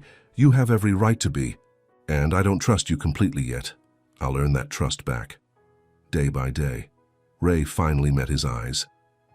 This is crazy, you know that? CEO falls for gas station attendant. It's like a bad movie. Mason smiled. Or a good one, depending on how. It ends. She couldn't help smiling back. I guess we'll have to wait and see. Is that a yes, you'll give us another chance? Ray hesitated, then nodded slowly. But no more lies. Not even small ones. I promise. From the doorway, Stanley cleared his throat. Hate to interrupt, but I've made a decision about selling the station. They turned to see him standing there, Tanya beside him. And? Mason asked. I accept your offer, son, but with one condition of my own. Name it. Stanley looked at Ray. The station goes in her name, not yours. You can provide the money, but she owns it free and clear. Mason blinked in surprise, then smiled. Deal. What? Ray stood up. Stanley, I can't let you do that. It's not up to you, girl. It's my station to sell how I see fit. The old man's eyes twinkled. Besides, this way your young man here has to behave himself, or you'll fire him. Tanya grinned. Nice power move, Stanley. Ray looked between them, overwhelmed. I don't know what to say. Say yes, Mason urged. Say you'll take the station. And say you'll give us another chance. Ray looked at him, tears shining in her eyes. Yes to both. As Mason pulled her into his arms, he knew the road ahead wouldn't be easy. There would be challenges. The distance, the cultural differences, the skepticism of his corporate world and hers. But looking into Ray's eyes, he also knew it would be worth it. Stanley watched them with satisfaction. Well, now that that's settled, who wants dessert? Tanya made her mama's peach cobbler as they gathered around the table again, this time. With laughter and easy conversation, Mason felt a sense of belonging he hadn't experienced since his father died. In this small kitchen, with these people who were becoming his family, he had found something more valuable than all the corporate success in the world. He had found home. The news spread through Oak Ridge like wildfire. Ray Thomas was the new owner of Stanley's Gas and Go, and her mysterious boyfriend was actually Mason Grant, the CEO of Grant Fuel Corporation. "I still can't believe it," Melissa said over coffee at Lula's diner the morning after the deal was finalized. "You own a business now?" Ray stirred her coffee absently. "It doesn't feel real yet. And your boyfriend is a millionaire CEO?" Melissa shook her head in amazement. "It's like something out of a movie." "He's not exactly my boyfriend," Ray protested, though the smile tugging at her lips suggested otherwise. "Really? Because the way he looks at you says different." Ray couldn't deny the warmth that spread through her at the thought of Mason. The past week had been a whirlwind of paperwork, meetings with lawyers, and late-night conversations about the future. Through it all, Mason had been patient, giving her space when she needed it, but steadfast in his commitment to making things right. "It's complicated," she said finally. "We're taking things slow." Melissa laughed. "Honey, there's nothing slow about a man buying you a gas station." "He didn't buy it for me," Ray corrected. "Stanley decided to put it in my name. There's a difference." "If you say so." Melissa leaned forward. "So what happens now? Are you going to renovate, expand? What's the plan?" It was a question Ray had been asking herself repeatedly. Owning the gas station was one thing. Knowing what to do with it was another entirely. "Mason has some ideas," she admitted. "Modernizing the equipment, expanding the inventory, maybe adding a small cafe area. But ultimately, it's my decision." "And what do you want?" Ray thought about it. "I want to keep what makes the place special, the community feel, the personal connections, but I also want it to succeed. I want to prove I can do this." "You can," Melissa said firmly. "And if anyone gives you trouble, you've got a corporate titan in your corner." The bell above the diner door jingled, and Richard Holbrook walked in. His usual smooth confidence seemed dimmed, and his expression soured when he spotted Ray and Melissa. "Speaking of trouble," Melissa muttered. Richard hesitated, then approached their table. "Ray, I heard the news. Congratulations." His tone made it clear the words were forced. "Thank you, Richard." Ray's voice was cool but polite. "I have to say I'm impressed. You played your cards well." Ray's eyebrows rose. "Excuse me?" Richard lowered his voice. "Landing Mason Grant, getting the station. It was a smart move." The implication in his words made Ray's blood boil, but she kept her composure. "I didn't land anyone, Richard, and I earned that station with years of hard work." "Of course you did." His smile was condescending. "Just a coincidence that your boyfriend happens to be the CEO of Grant Fuel." Before Ray could respond, Melissa cut in. "Is there something you actually need, Richard? Because we were having a private conversation." Richard straightened his tie. "Just wanted to offer my professional services. Running a business requires financial expertise. My offer still stands." "I have all the help I need, thank you," Ray said firmly. "We'll see." Richard nodded curtly. "Things can get complicated when business and pleasure mix. If it doesn't work out with your CEO, my door is always open." After he left, Melissa let out a low whistle. "What a jerk. Did he really think you'd hire him after that?" "Richard has always overestimated his appeal," Ray said, trying to shake off the encounter. But his words had planted a seed of doubt. Was that how others saw her relationship with Mason? As a calculated move for personal gain? Later that day, as Ray worked at the gas station, she couldn't help noticing the curious looks from customers. Some offered genuine congratulations, while others seemed to be studying her with new interest, as if trying to figure out what made her special enough to attract someone like Mason Grant. Mrs. Watkins, the elderly regular, was more direct. "Good. For you, child," she said while paying for her gas. "About time something good happened for you after all you've been through." "Thank you, Mrs. Watkins." The old woman leaned in conspiratorially. "He's a handsome one too. When's the wedding?" Ray nearly dropped the change she was counting. "Wedding? It's not like that." "Not yet, maybe." Mrs. Watkins winked. "But mark my words, that man has marriage on his mind. I've been around long enough to know the signs." The comment stayed with Ray throughout the day. Marriage? They'd barely begun dating properly. Yet there was an intensity to their connection, that sometimes frightened her with its speed and depth. When Mason called that evening, she was still thinking about it. "How was your first official day as owner?" he asked. "Surreal," she admitted, curling up on her couch. "I kept expecting Stanley to walk in and tell me I was doing everything wrong." Mason laughed. "He did call me twice to check in. He misses." "It already?" Ray hesitated. "I saw Richard today." "And?" "He implied I was using you to get ahead." Mason's voice hardened. "That's ridiculous. If anything, I'm the one who—" "I know," Ray interrupted, "but it made me wonder how many others are thinking the same thing." "Does it matter what they think?" "It shouldn't, but it does." Ray sighed. "This is all happening so fast, Mason. Sometimes I feel like I'm in someone else's life." There was a pause before Mason spoke again. "Are you having second thoughts about us?" "No," she said quickly. "Just adjusting. Everything's changed in the span of a week. Change can be good. It can also be overwhelming." Ray twisted the phone cord around her finger. "When are you coming back to Oak Ridge?" "Tomorrow, if all goes well. I have a few meetings in the morning, but I should be there by dinner." His voice softened. "I miss you." "I miss you too." And she did, which was part of what scared her. How had this man become so important to her in such a short time? "Get some rest," Mason said. "Tomorrow's a big day." "Why? What's happening tomorrow?" "You'll see." After they hung up, Ray checked on her grandfather, who was dozing in his recliner.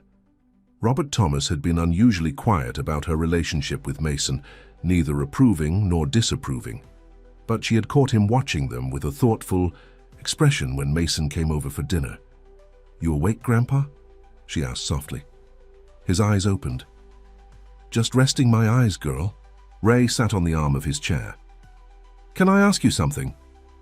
"Since when do you need permission?" she smiled. "What do you think of Mason?" "Really?" Robert took his time answering, as he did with most important questions. "He's a good man, I think. Got a strong heart, but he's from a different world. People like that. They mean well, but they don't always understand what life is like for folks like us." Ray nodded. It was something she'd been worried about too. "Do you think it can work between us?" "That depends." Robert took her hand. "Do you love him?" The question caught her off guard. "It's too soon for that. Is it? Your grandmother and I got engaged after 3 weeks. When it's right, it's right. That was different. You grew up together. Mason and I, we barely know each other. Seems to me you know the important parts." Robert squeezed her hand. "I see how he looks at you. Like your grandmother used to look at me. Like your mother looked at your father." Tears pricked at Ray's eyes. Her father had died when she was 12, but she still remembered the love between her parents, steady and sure as sunrise. "I'm scared, Grandpa. What if it doesn't work out? What if he realizes I'm not what he wants after all?" "Then you pick yourself up and keep going like you always do." Robert's voice was gentle but firm. "But what if it does work out? What if this is your chance at happiness? You gonna let fear rob you of that?"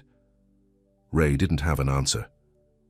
But that night, she dreamed of her mother smiling and serene, saying, "Open your heart, baby girl. Love is always worth the risk." The next day was unusually busy at the gas station. Ray barely had time to think about Mason's mysterious plans, as she handled a steady stream of customers, many of whom seemed to have suddenly discovered an urgent need for gas or snacks. Around noon, a large truck pulled up outside and 2 men in work uniforms entered the store. "Ms. Thomas," one of them asked. "That's me. We're here to install the new refrigeration units and shelving. Mr. Grant sent us." Ray blinked in surprise. "Today? But I haven't even approved any designs." The man looked confused. "We have the work order right here, signed by you." He handed her a clipboard, and sure enough, there was her signature, or a reasonable facsimile, at the bottom of a detailed renovation plan. Before she could respond, the bell chimed again, and Tanya burst in, out of breath and excited. "Did they come yet? The workmen?" she asked. "You knew about this?" Ray demanded. Tanya grinned. "Mason asked me to keep it a secret. It's a surprise." "I don't like surprises that involve my business," Ray said, her irritation growing. "It's not just that." Tanya lowered her voice. "There's more." As if on cue, more vehicles began arriving. A catering van, a florist delivery truck, and finally, Mason's Range Rover. He stepped out, impeccably dressed in a suit, and Ray's heart did a familiar flip despite her annoyance. How could someone look that good after a 3-hour drive? What is all this? She demanded when he entered the store. Mason's smile faltered at her tone. A celebration for your first week as owner. Without asking me first, I wanted it to be a surprise. This is my business, Mason. You can't just make decisions about it without consulting me. The workers had stopped unpacking, looking uncomfortable. Tanya slipped outside, giving them privacy. Mason's expression grew serious. You're right, I overstepped.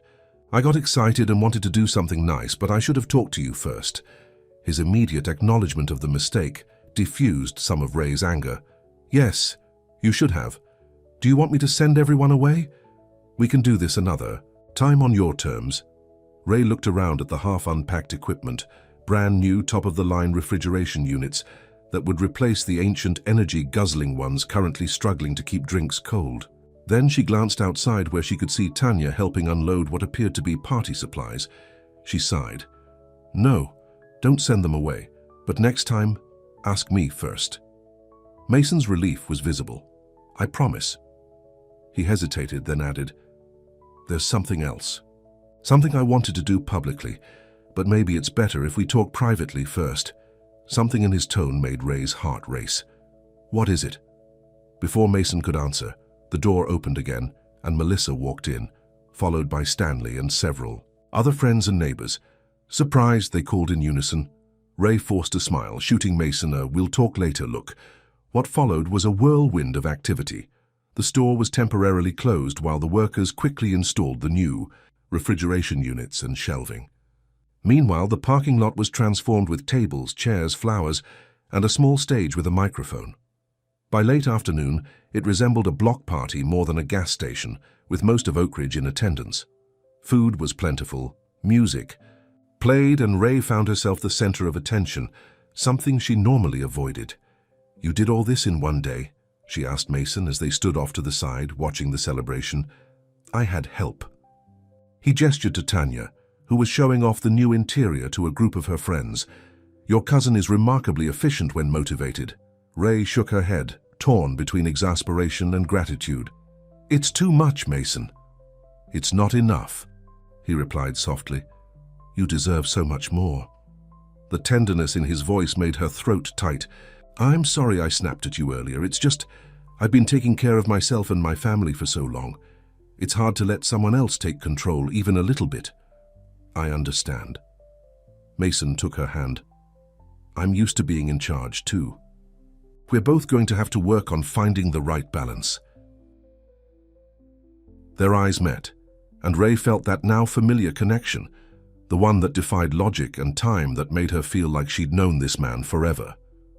The moment was interrupted by Stanley, who approached with a glass of punch. Nice party, son, but don't think this means I approve of you changing my store without consulting me first. It's not your store anymore, Stanley, Ray reminded him gently. The old man harumphed. 40 years of sweat and tears, and suddenly everyone's telling. Me to butt out. Mason laughed. No one's telling you that. In fact, I was hoping you'd agree to stay on as a consultant. Your experience is invaluable. Stanley's eyes narrowed suspiciously. Paid position? Of course. With benefits. Full health coverage. Stanley nodded, satisfied. Well then, might be able to help out part-time. As he wandered off, Ray turned to Mason in surprise. You're hiring him as a consultant? Why not? He knows this business better than anyone. Plus, it gives him a reason to come by every day without feeling like he's just checking up on you. Ray squeezed his hand. That's really thoughtful. Mason shrugged, but she could tell he was pleased by her approval. It makes good business sense too. This is your first time running a store. Having Stanley's expertise will be helpful. Before Ray could respond, Tanya appeared at her elbow. Mason, it's time. He nodded, suddenly looking nervous. Right, okay. Time for what? Ray asked, suspicious again. You'll see. Tanya tugged her toward the makeshift stage. Mason stepped up to the microphone, and the crowd gradually quieted. Ray stood to the side, curious and slightly anxious. Thank you all for coming today, Mason began. For those who don't know me, I'm Mason Grant, I've only been in Oak Ridge for a few weeks, but in that short time, this town has come to mean more to me than anywhere I've ever lived. There were appreciative murmurs from the crowd. The reason for that is standing right over there. He pointed to Ray, and all eyes turned to her. Ray Thomas is the most remarkable person I've ever met. She works harder than anyone I know, cares deeper, loves stronger, and still finds time to help every single person who walks through that door. Ray felt her cheeks warming as Mason continued. Today we're celebrating her becoming the owner of Stanley's Gas & Go, but I'd like to take this opportunity to make an announcement of my own. He reached into his pocket and pulled out a small velvet box. Ray's heart nearly stopped. "Oh my God," Melissa whispered from somewhere behind her. "Is he going to—" But Mason didn't drop to one knee. Instead, he held up the box for everyone to see. "Inside this box is a key," he said. "The key to a new chapter for Oak Ridge and for Grant Fuel. I'm proud to announce that Stanley's Gas & Go will become the flagship station for a new initiative, one that focuses on community, service, and the personal touch that made my father's business great in the beginning."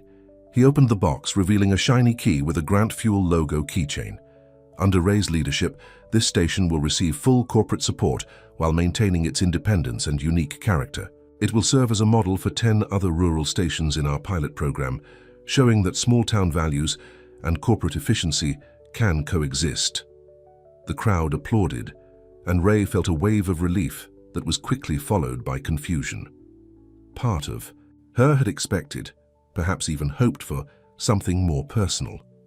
Mason stepped off the stage and approached her, handing her the key. "The first official Grant Fuel community partner," he said, his voice carrying to those nearby. "Congratulations, Ms. Thomas." Their hands touched as she accepted the key and their eyes met. There was something in his gaze, a question, a promise that made her wonder if he had considered a different kind of proposal. The moment passed as people surged forward to congratulate her. For the next hour, Ray was caught in a whirlwind of handshakes, hugs, and well wishes. Through it all, she was aware of Mason's presence nearby, his eyes finding hers across the crowd, his smile warming her from the inside out. It wasn't until the party was winding down that they found a moment, alone together, sitting on the hood of his car like they had that night at Miller's Ridge. "So, what do you think?" Mason asked. "Did I redeem myself for the surprise renovations?" Ray twirled the key between her fingers. "It was very impressive. The whole town's talking about it. But," she hesitated, "for a minute there, when you pulled out that box, I thought that I was proposing." A smile played at the corners of his mouth. "Maybe?" Ray felt suddenly foolish.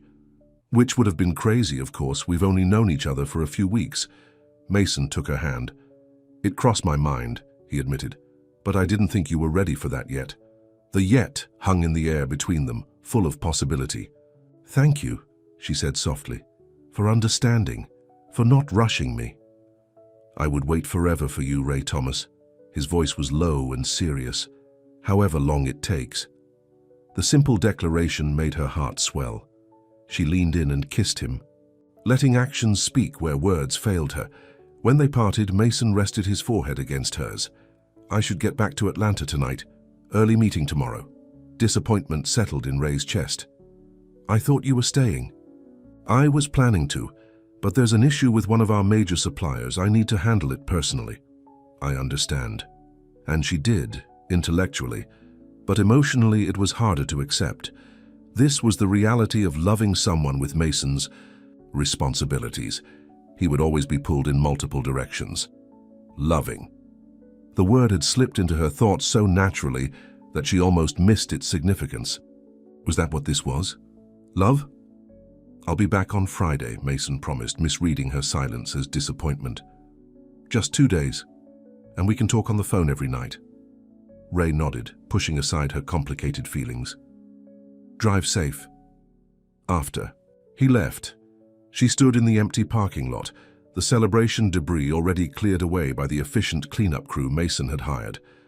The store looked different now, fresher, more modern, with gleaming new equipment and fully stocked shelves. It was still Stanley's Gas & Go on the outside, but inside it had been transformed, just like her life. Tanya found her there, staring at the building. "Everything okay?" "Yeah, just thinking." About Mason? Ray smiled ruefully. Is it that obvious? Only to everyone with eyes. Tanya bumped her shoulder playfully. He's totally in love with you, you know. It's too soon for that. Tell that to his face when he looks at you. Ray changed the subject. How did you get involved in planning all this anyway? Tanya grinned. He called me on Monday, said he wanted to do something special for you but needed an inside accomplice. It was fun, like being a spy or something. And forging my signature on work orders was part of the fun? Tanya had the grace to look slightly ashamed. That was his assistant's idea, actually, but I agreed it was easier than trying to convince you to approve renovations in one day. Ray shook her head, but there was no real anger behind it. You two are a dangerous combination. Wait until you see what we have planned for your birthday. My birthday isn't for 6 months. Exactly. Plenty of time to plan. As they walked home together, Ray found herself thinking about the future. Not just the next day or week, but months and years ahead. For so long, her life had been about surviving, about keeping her family afloat. Now suddenly there were possibilities she had never dared to imagine. A successful business, financial security, travel, maybe even college, finishing the nursing degree she'd abandoned. And Mason, a relationship that could lead to, what? Marriage? A life split between Oak Ridge and Atlanta? Children someday? The speed of her thoughts alarmed her. It was too much, too soon. And yet, she couldn't help the hope that bloomed in her chest, fragile but persistent. The next morning, Ray arrived at the gas station early, eager to get familiar with the new equipment before opening. To her surprise, Richard Holbrook was waiting in the parking lot, leaning against his luxury sedan. "We're not open yet," she said, unlocking the door. "I know. I wanted to catch you alone." Richard followed her inside without waiting for an invitation. "Quite a show yesterday."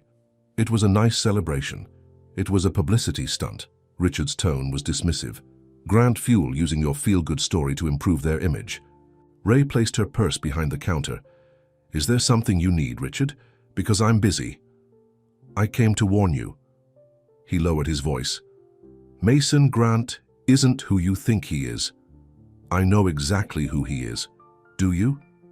Did you know his family has a history of buying small stations, milking them for publicity, then selling them off when they're no longer useful?" Ray stiffened. "That's not true. It happened to my uncle's station in Tennessee. James Grant, Mason's father, made all kinds of promises. Community partnership, corporate support. Sound familiar? 6 months later, the station was sold to a developer and my uncle was out of a job. Mason isn't his father. No, he's worse. At least James had the decency to handle his dirty work in person. Mason hides behind lawyers and corporate policies." Richard stepped closer. "Ask yourself this. Why would a man like Mason Grant suddenly take an interest in a rundown gas station in the middle of nowhere? Why would he pursue a relationship with someone so far removed from his world?" "Because he cares about me," Ray said. But Richard's words had planted a seed of doubt. "Men like Mason don't fall for gas station attendants, Ray. They use them, get what they want, then move on to the next conquest. I think you should leave. Just be careful. When he breaks your heart, and he will, remember I tried to warn you." Richard headed for the door, then paused. "Oh, and I checked the fine print on that fancy partnership agreement. I'm willing to bet there's an exit clause that works in his favor."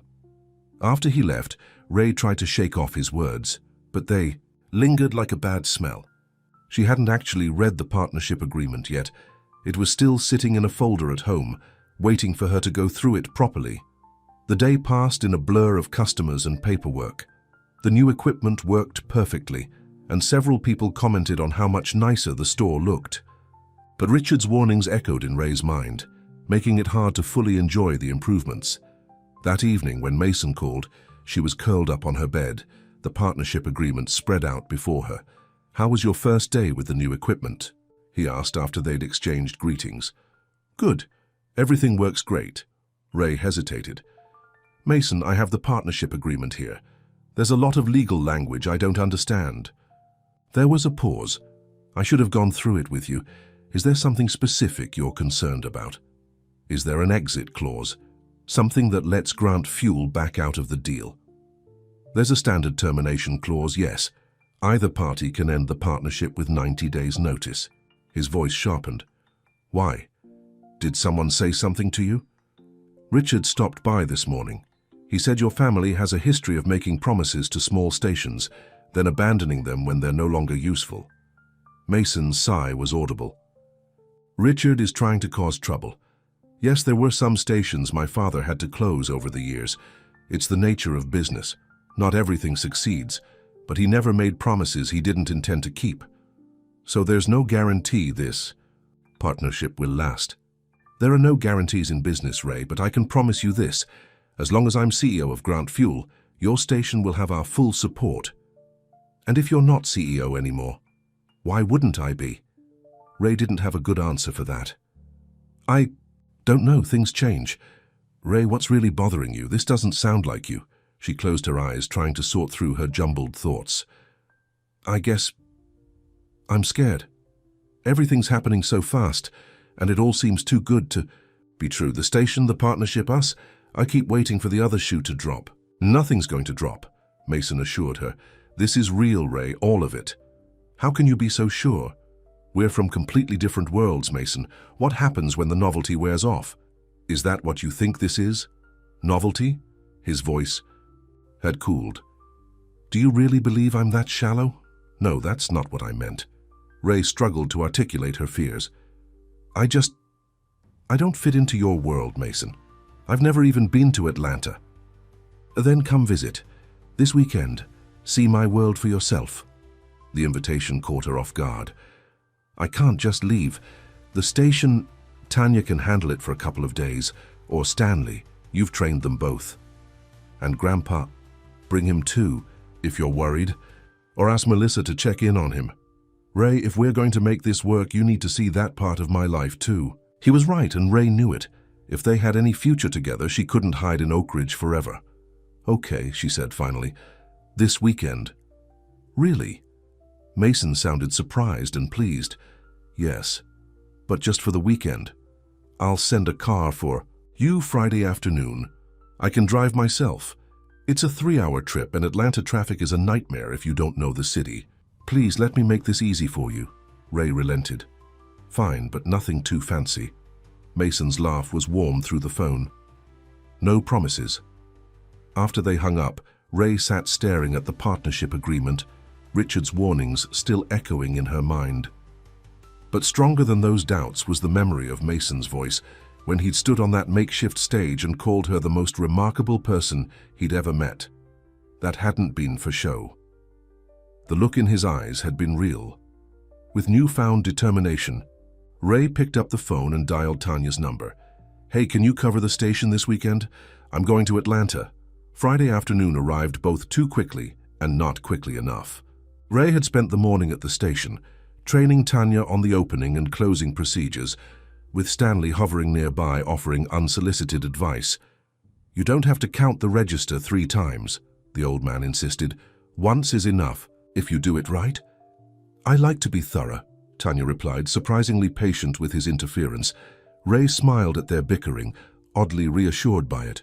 The station would be in good hands while she was gone. At home she faced a different challenge, packing for a weekend in Atlanta.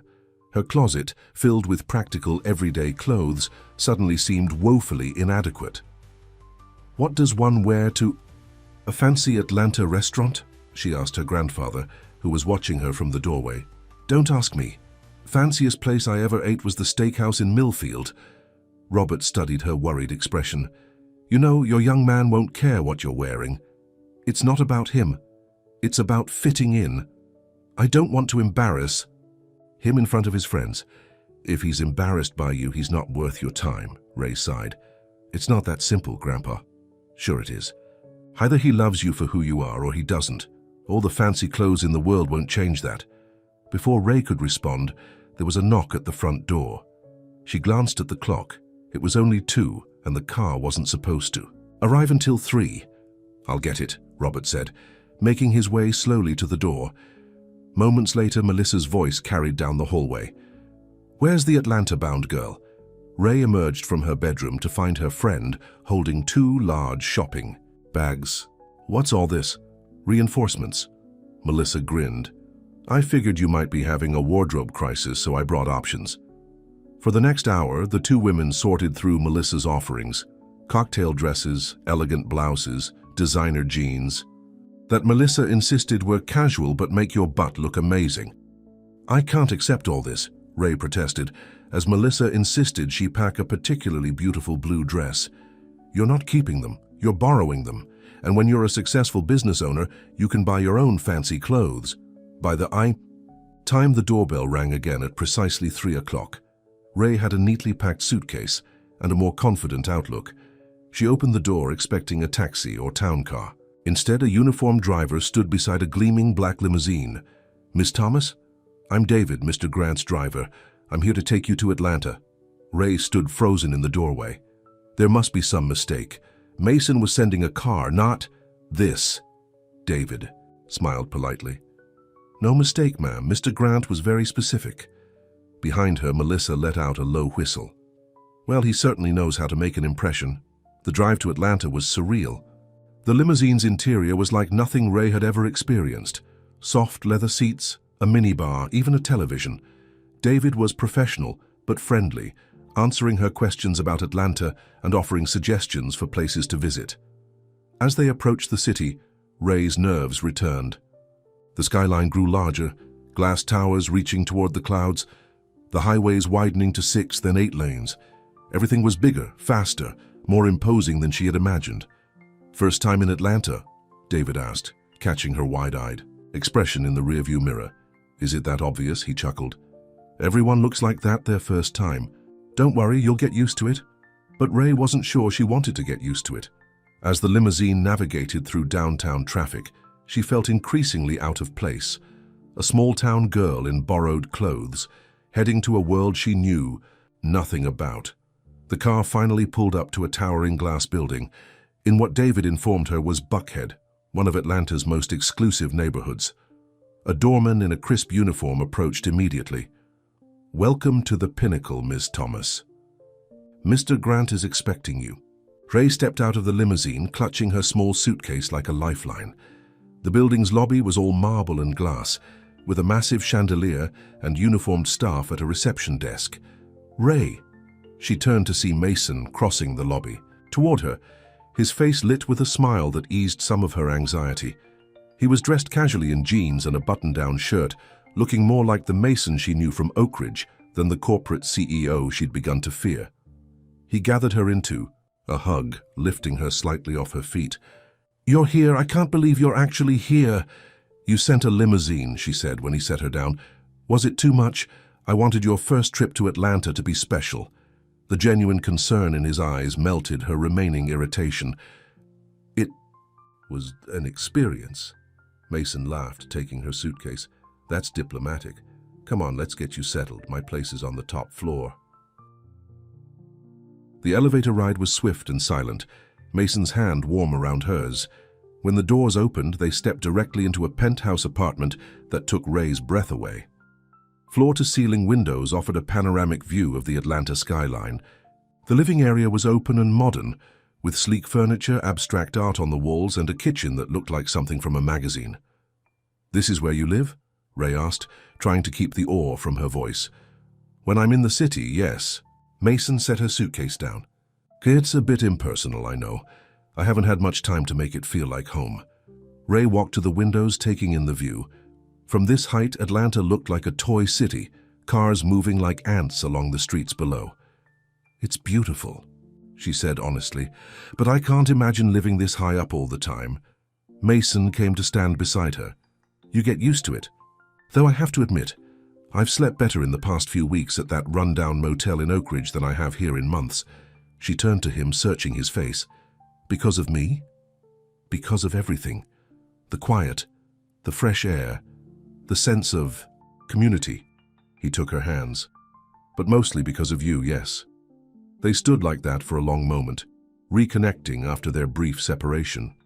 Then Mason led her on a tour of the apartment, the guest room where she would stay, the home office with its wall of financial books, the terrace with its small garden and hot tub. "I thought we'd stay in tonight," he said as they returned to the living room. "Order dinner, catch up. Tomorrow I want to show you the city." That sounds perfect.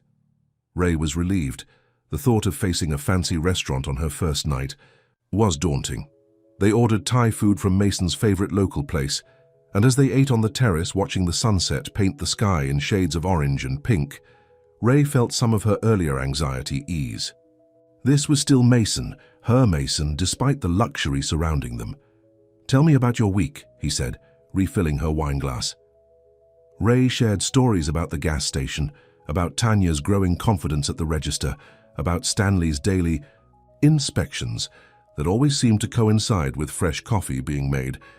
"He misses it," she concluded. "I'm glad you're giving him that consultant position. It helps him feel useful. The paperwork should be finalized next week. Full benefits, including dental. I made sure of it." "Thank you." Ray hesitated. "I need to ask you something. Anything. Richard mentioned your father closing a station in Tennessee. He said promises were made and broken." Mason sighed. "I wondered when that would come up. Yes, there was a station in Tennessee. My father tried to save it, invested in renovations, marketing, everything he could think of. But the location was bad, directly competing with a major truck stop that opened nearby. Eventually, he had to make the business decision to close. There was Richard's uncle, the owner. Yes, and my father felt terrible about it. He helped Walter, Richard's uncle, find another job, even paid for his moving expenses. But Richard has always held a grudge. Why didn't you tell me this before?" "Honestly, I didn't know about the connection until my assistant dug into Richard's background this week. After you mentioned his visit, I wanted to understand his motivation." Ray nodded, relieved by the explanation. "That makes sense. Ray, I promise you, what's happening with your station is different. It's viable, it has a loyal customer base, and it has you." "And what about us?" The question slipped out before she could stop it. "Is that different too?" Mason set down his wine glass and took her hand. "What I feel for you is unlike anything I've ever experienced. When I'm with you, I'm not the CEO or the grant heir or any of those labels. I'm just Mason, and that's enough. And when you're here, in Atlanta, who are you then?" "I'm still me, but I admit it's harder to remember that sometimes, with all the corporate politics and expectations." He squeezed her hand. "Having you here, in this part of my life, it helps bridge that gap, makes me feel whole." The simple honesty of his words touched something deep inside Ray. This was the man she was falling in love with, thoughtful, sincere, willing to be vulnerable. "I was scared to come here," she admitted. "Afraid I wouldn't fit in, that I'd embarrass you somehow. You could never embarrass me. I'm proud to be with you, Ray. I want everyone in my life to know how amazing you are. Even if I use the wrong fork at dinner," Mason laughed. "Especially then, it would give those stuffy board members something to actually talk about for once." Later, as they said goodnight at her guest room door, Mason kissed her with a tenderness that made her heart ache. "Sleep well," he murmured. "Tomorrow I show you Atlanta."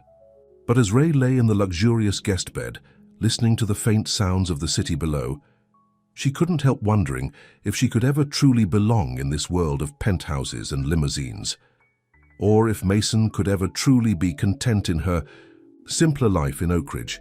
The gap between their worlds seemed to stretch wider in the darkness, a chasm she wasn't sure even love could bridge. The next morning, Mason took Ray on a whirlwind tour of Atlanta.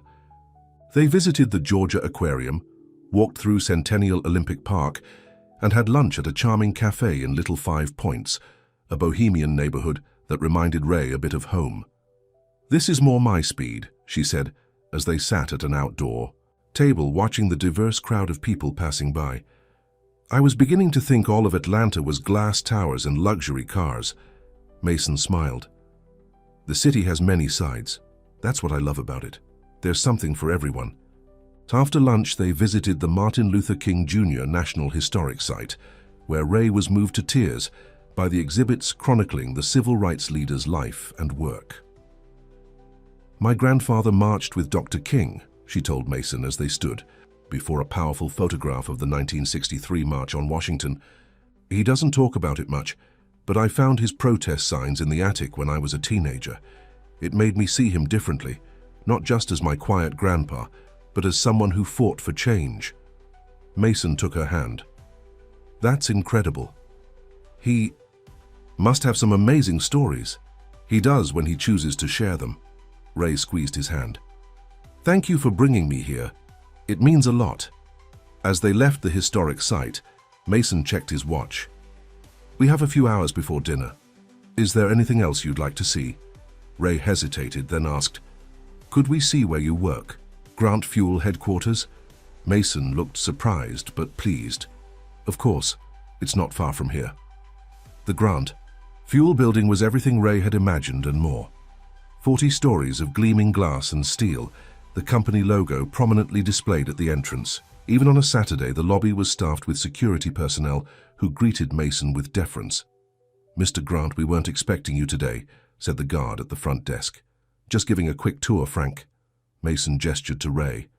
This is Ray Thomas, owner of our new flagship community partner station in Oak Ridge.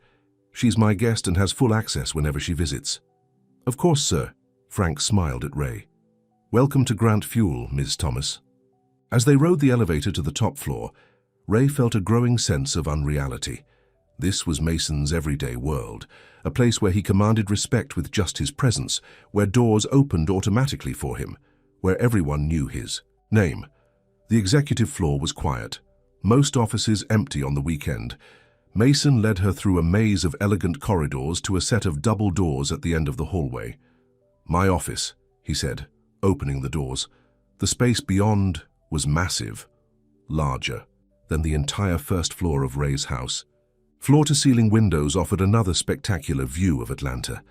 A massive desk dominated one end of the room, while a conference table and seating area filled the other. This is something, Ray said, taking it all in. Mason watched her, reaction carefully. Too much? It's very you, in CEO mode at least, he laughed. That's diplomatic again. Ray wandered the office, examining the framed photos on the walls. Mason with various dignitaries, Mason at ribbon-cutting ceremonies, Mason in a graduation gown receiving his MBA.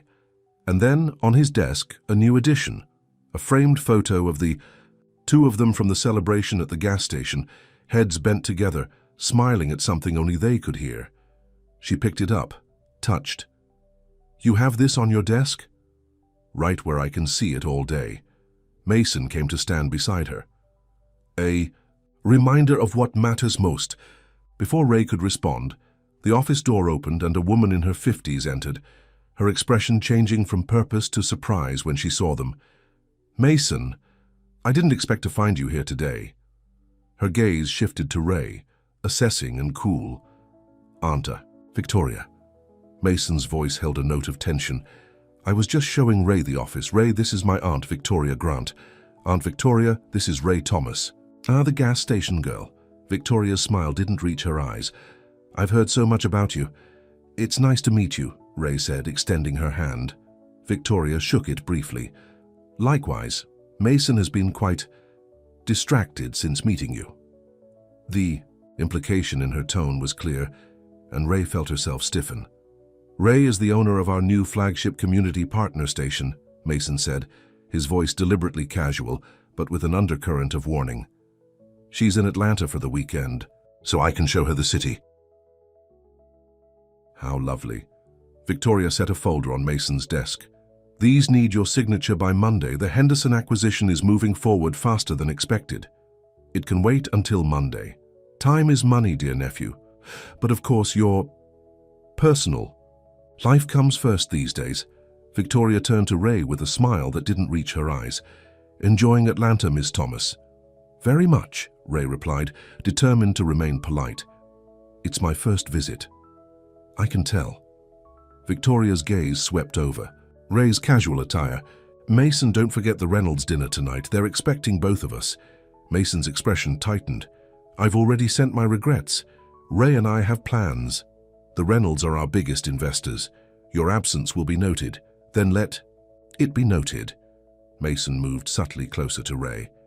Now, if you'll excuse us, we have a busy afternoon planned. Victoria's displeasure was evident, but she nodded curtly. Of course. Enjoy your tour. She turned to leave, then paused at the door. "Miss Thomas, it was interesting to finally meet you. I do hope you find what you're looking for in Atlanta." After she left, an uncomfortable silence filled the office. "I'm sorry about that," Mason said finally. "My aunt can be difficult. She doesn't like me. She doesn't know you. And she's protective of the family business. You mean she thinks I'm after your money?" Ray set the photo back on his desk. "Like Richard implied." Mason ran a hand through his hair, frustrated. "People like Victoria and Richard see relationships as transactions. They can't comprehend that two people might genuinely care for each other without ulterior motives. But you have to admit, it looks suspicious from the outside. The timing, especially, I don't care how it looks." Mason took her hands. "I know the truth. You know the truth. That's all that matters." Ray wanted to believe him, but Victoria's cold assessment had brought all her insecurities rushing back. She didn't belong in this world of corporate acquisitions and investor dinners. And Mason, for all his protestations, was a central figure in that world. "Maybe we should go," she said, pulling her hands away. "I've seen enough." Mason studied her face. "She got to you." "No, she just made me see things clearly." "Ray, it's fine, Mason, really, I just need some air." Outside, walking through the manicured garden that surrounded the Grant Fuel building, Ray tried to sort through her jumbled thoughts. Mason walked beside her, giving her space, but clearly concerned. "Talk to me," he said finally. "Please." Ray stopped beside a small fountain. "Your aunt is right to be suspicious. Our worlds are so different, Mason. This weekend has made that even clearer. Different doesn't mean incompatible, doesn't it? You have board meetings and investor dinners. I have a gas station and a grandfather with dementia. How does that work long-term?" Mason stepped closer. "The same way any relationship works, with compromise, communication, and commitment. Yes, our backgrounds are different. Yes, there will be challenges. But Ray, when I'm with you, none of that matters. You make me happier than I've ever been." "For how long, though? Eventually the novelty will wear off. You'll get tired of driving to Oak Ridge. I'll get tired of feeling out of place in your world. Or," Mason countered, "we'll build our own world together, one that takes the best of both." He sounded so certain, so confident in their future. Ray wished she could share that confidence. "I'm scared, Mason," she admitted. "Not just of losing you, but of losing myself. Of becoming someone who doesn't recognize her own reflection because she's trying so hard to fit into a world that wasn't made for her." Mason's expression softened. "I would never ask you to be anyone other than exactly who you are. That's who I fell in love with. Ray Thomas, the woman who jump-started my car and refused a tip because that's not why she helps people." The memory brought a reluctant smile to Ray's lips. "That seems like a lifetime ago." "It was only a month ago. And in that month, my entire life has changed, for the better because of you." He cupped her face gently. "I love you, Ray. I've been waiting for the perfect moment to say it, but maybe there is no perfect moment. Maybe there's just now, with you looking worried in a corporate garden, and me desperately hoping you feel the same way." The declaration stole Ray's breath. It was the first time either of them had said those words aloud, though they had been hovering unspoken between them for days. "Mason, you don't have to say it back, not until you're ready. I just needed you to know." But Ray did know her own heart, despite her fears. "I love you too," she said softly. "That's why this is so scary." Relief and joy washed over Mason's face. He pulled her into his arms, holding her as if she might disappear. "We'll figure it out together, I promise." For that moment, in the shelter of his embrace, Ray let herself believe it was possible, that love really could bridge the gap between their worlds, that they could build something lasting despite the odds against them. But as they walked back to his car, Victoria's words echoed in her mind. "I do hope you find what you're looking for in Atlanta." The question Ray couldn't answer was whether what she was looking for, what she needed, could exist in both Atlanta and Oak Ridge, or if, eventually, she would have to choose. The rest of Ray's weekend in Atlanta passed in a blur of new experiences. After their moment in the garden, Mason seemed determined to show her a side of the city that would make her feel comfortable, less corporate luxury, more authentic culture. Saturday evening, instead of the formal dinner with investors that Victoria had mentioned, Mason took Ray to a small jazz club in a historic neighborhood. The intimate venue, with its exposed brick walls and soulful music, reminded Ray of stories her mother used to tell about meeting her father at a similar club back in their youth. "This is perfect," she said, as they shared a small table near the EIC stage, the smooth notes of a saxophone washing over them. "How did you know I love jazz?" Mason smiled. "I've heard you humming while you work. Old standards mostly? Your mother's influence?" Ray nodded, touched that he had noticed such a small detail. She played Ella Fitzgerald and Duke Ellington records around the house, said it was the soundtrack of her life. "Good taste," Mason said, raising his glass in a small toast. "To the music that brings us together." Sunday was equally thoughtful. Brunch at a community cafe that employed at-risk youth, a stroll through a vibrant farmers market, and a visit to a small art gallery featuring works by local artists. Everywhere they went, Mason seemed to know someone, not as the CEO of Grant Fuel, but as a regular person who supported local businesses.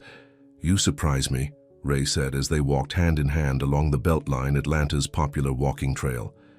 "This isn't what I expected from your Atlanta life. What did you expect?" "I don't know, more corporate. Exclusive restaurants, luxury, everything."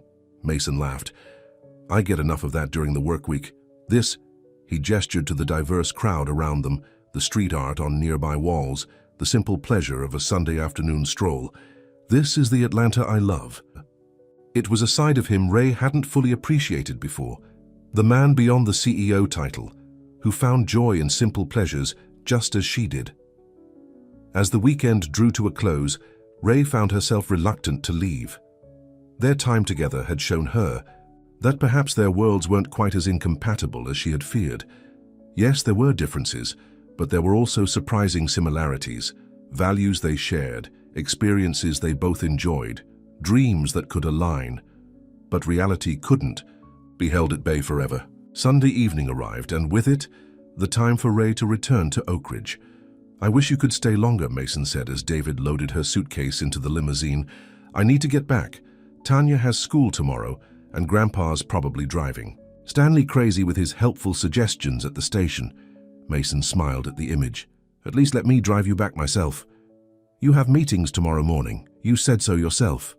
"I can reschedule." Ray shook her head. "No more rescheduling on my account. Your work is important too." They stood in the circular driveway of Mason's building, reluctant to say goodbye.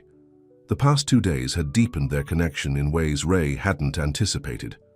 Seeing Mason in his element, not just the corporate world but the Atlanta he truly loved, had given her a more complete picture of the man she was falling in love with. "I'll come to Oak Ridge on Wednesday," Mason promised. "Sooner if I can get away. I'll be there. Same gas station, same coffee." He smiled at their inside joke, then pulled her close for a kiss that held both longing and promise. "I love you," he whispered against her lips. "I love you too," she replied, the words coming easier now, feeling right in her heart. As the limousine pulled away, Ray watched Mason's figure grow smaller in the rear window. A month ago, she couldn't have imagined feeling this way about anyone, let alone the CEO of a major corporation. Life had a funny way of surprising you when you least expected it. The drive back to Oak Ridge gave Ray time to reflect on everything that had happened and what might lie ahead. By the time David pulled up to her modest home, she had reached a kind of peace with the uncertainty of their future. They would figure it out together, one day at a time. Tanya burst out the front door before Ray could even gather her bags. "You're back, how was it? Is Atlanta amazing? Did you take pictures? Did you bring me anything?" Ray laughed at her cousin's enthusiasm. Yes, and of course." She handed Tanya a small bag containing a sketchbook and set of professional drawing pencils from an art supply store Mason had taken her to. Tanya's eyes widened as she examined the gift. "These are the expensive ones. Thank you." Inside, Grandpa. Robert was dozing in his recliner, a baseball game playing softly on the television. He stirred when Ray kissed his forehead. "You're back," he said, his voice rough with sleep. "How was the big city?" "Different, beautiful in its own way. But it's good to be home." Robert studied her face. "Something's changed. You look settled." Ray smiled. Her grandfather had always been perceptive, even as his memory began to fade in other areas. "I guess I am. I told Mason I love him." "About time you admitted it." Robert's eyes twinkled. "And does he love you back?" "He says he does." "And do you believe him?" Ray thought about the question. "Yes," she said finally. "I do." Robert nodded, satisfied. "Then that's what matters. The rest is just details." The details, as her grandfather called them, soon demanded Ray's attention. The next morning, she arrived at the gas station to find Stanley already there, inspecting the new refrigeration units with a critical eye. "About time you showed up," he grumbled, though there was no real heat in his words. "Been trying to explain to your cousin how to properly rotate the stock, but she's got her own ideas." "Good morning to you too, Stanley." Ray hung her purse behind the counter. "Everything runs smoothly while I was gone?" "Smooth enough." "That girl, of yours has potential, I'll give her that. Quick learner." Coming from Stanley, this was high praise indeed. Ray made a mental note to tell Tanya later. "And how was Atlanta?" Stanley asked, trying to sound casual but not quite managing it. "Your young man treat you right?" "He did. I met his Aunt Victoria, though." Stanley winced. "Bet that was about as warm as a January dip in Miller's Creek." Ray laughed at the accurate comparison. "She made her feelings pretty clear. Doesn't think I'm good enough for Mason or the Grant family. People like that, they measure worth in dollars and bloodlines." Stanley shook his head. "But you know what I've learned in 78 years on this earth? Character outweighs credentials every time. Try telling Victoria that." "Ah, she'll come around or she won't. Either way, it's her loss if she can't see what that boy sees in you." Stanley's matter-of-fact support warmed Ray's heart. For all his gruffness, the old man had become a father figure to her over the years, especially after her mother's death. The morning passed quickly, with a steady stream of customers, eager to hear about Ray's trip to Atlanta. Small-town curiosity was both endearing and exhausting. Everyone wanted details, from what Mason's apartment looked like to whether she had eaten at fancy restaurants. By lunchtime, Ray was ready for a break. She stepped outside for some fresh air and found Richard Holbrook leaning against his car in the parking lot. "Welcome back," he said, his tone neutral. "How was the grand tour of Atlanta?" Ray tensed. After their last conversation, she was wary of Richard's motives. "It was fine, thank you. I see you're still all in on this relationship, even after meeting Victoria Grant." Ray stiffened. "How do you know I met Victoria?" Richard smiled thinly. "Atlanta's business community is smaller than you think.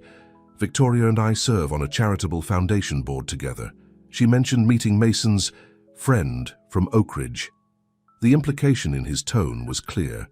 "If you're here to try to sow more doubt, Richard, don't bother. I trust Mason. Even though he's spending more time in Atlanta now, even though the promised renovations for your flagship station seem to be moving awfully slowly." Ray frowned. It was true that after the initial refrigeration units and shelving, no further work had been done. Mason had mentioned permits and contractors, but nothing concrete had materialized. Seeing her hesitation, Richard pressed his advantage. "Has he actually put anything in writing? The partnership agreement, the consultant position for Stanley? Or are those just more promises to keep you happy, while Grant Fuel figures out their real plan for this location? What exactly are you implying?" "I'm not implying anything, I'm stating facts. The board of Grant Fuel voted last week to accelerate their southern expansion. They're looking at acquiring or closing 20 small stations by year's end. This was news to Ray. Mason hadn't mentioned any expansion plans. "Where did you hear that?" "Like I said, small business community. Word gets around." Richard straightened, checking his watch. "Just be careful, Ray. Make sure you get everything in writing, and maybe consider what your backup plan is if this all falls apart."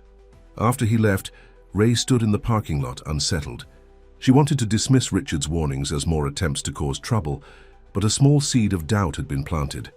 Why hadn't Mason mentioned the expansion plans? And where were the promised renovations? That evening, when Mason called, Ray found herself listening more carefully to his words, looking for any signs of deception. "How was your first day back?" he asked after they'd exchanged greetings. "Busy." Richard stopped by. There was a pause. What did he want? To tell me about Grant Fuel's plans to acquire 20 southern stations by the end of the year. Mason's sigh was audible. "I see. And did he mention that those plans were proposed but not approved? Or that I specifically argued against aggressive acquisitions in favor of more community partnerships?" "No, he left those parts out." "Of course he did." Mason's voice held a note of frustration. "Ray, you can't listen to Richard. He has his own agenda." "Then tell me yourself, what's happening with the renovations you promised? It's been 2 weeks and nothing's moved forward since those first refrigeration units. The permits are taking longer than expected. And the contractor I want is booked until next month. These things take time." "And the partnership agreement? Stanley's consultant position? Those were supposed to be finalized this week." "They're on my desk waiting for signatures. I was going to bring them when I come on Wednesday." Mason paused. "Ray, what's really going on? You sound different." Ray closed her eyes, trying to sort through her jumbled thoughts. "I don't know. Being back here after seeing your world in Atlanta, it makes everything feel more complicated. And Richard's warnings, your aunt's disapproval. I can't help wondering if we're kidding ourselves." "About what?" "About this working long term, about whether love is really enough to bridge our differences." "Ray, I'm not saying I don't want to try," she interrupted. "I'm just being realistic. Your board already thinks I'm a distraction. Your aunt clearly thinks I'm after your money. How long before those voices start to influence you?" "They won't," Mason said firmly. "I know my own mind and heart. People change, Mason, especially when there's constant pressure. Not about this, not about you." His voice softened. "I understand you're scared. After everything you've been through, trusting someone new is a leap of faith. But I promise you, Ray Thomas, I am all in. 100%. Ray wanted to believe him. And when they ended the call an hour later, after Mason had patiently addressed each of her concerns, she felt more settled. Yet a small voice in the back of her mind continued to whisper doubts. Could their love really overcome the practical challenges they faced, or were they just postponing the inevitable heartbreak? The next day brought unexpected news. Stanley burst into the gas station just as Ray was finishing the morning inventory, his face flushed with excitement. "Did you see it? Tell me you saw it." "See what?" Ray asked, alarmed by his agitation. Stanley thrust a newspaper into her hands. "Page 3, business section." Ray flipped to the indicated page and felt her heart skip. There, under the headline, "Grant Fuel announces new community initiative," was a photo of her gas station, and beside it, a smaller photo of her and Mason from the celebration. The article detailed Grant Fuel's new approach to rural markets, partnering with existing stations rather than replacing them, investing in community engagement, preserving local character while providing corporate support. Mason Grant, CEO of Grant Fuel, explained that the initiative was inspired by Stanley's Gas and Go in Oak Ridge, Georgia. Ray read aloud. The station, now owned by Ray Thomas, will serve as the flagship for this new approach. There was more. Quotes from Mason about the importance of community connections, details about planned expansions of the program, even mention of Stanley's role as a consultant. "It's official now," Stanley said, beaming with pride. "In the paper and everything."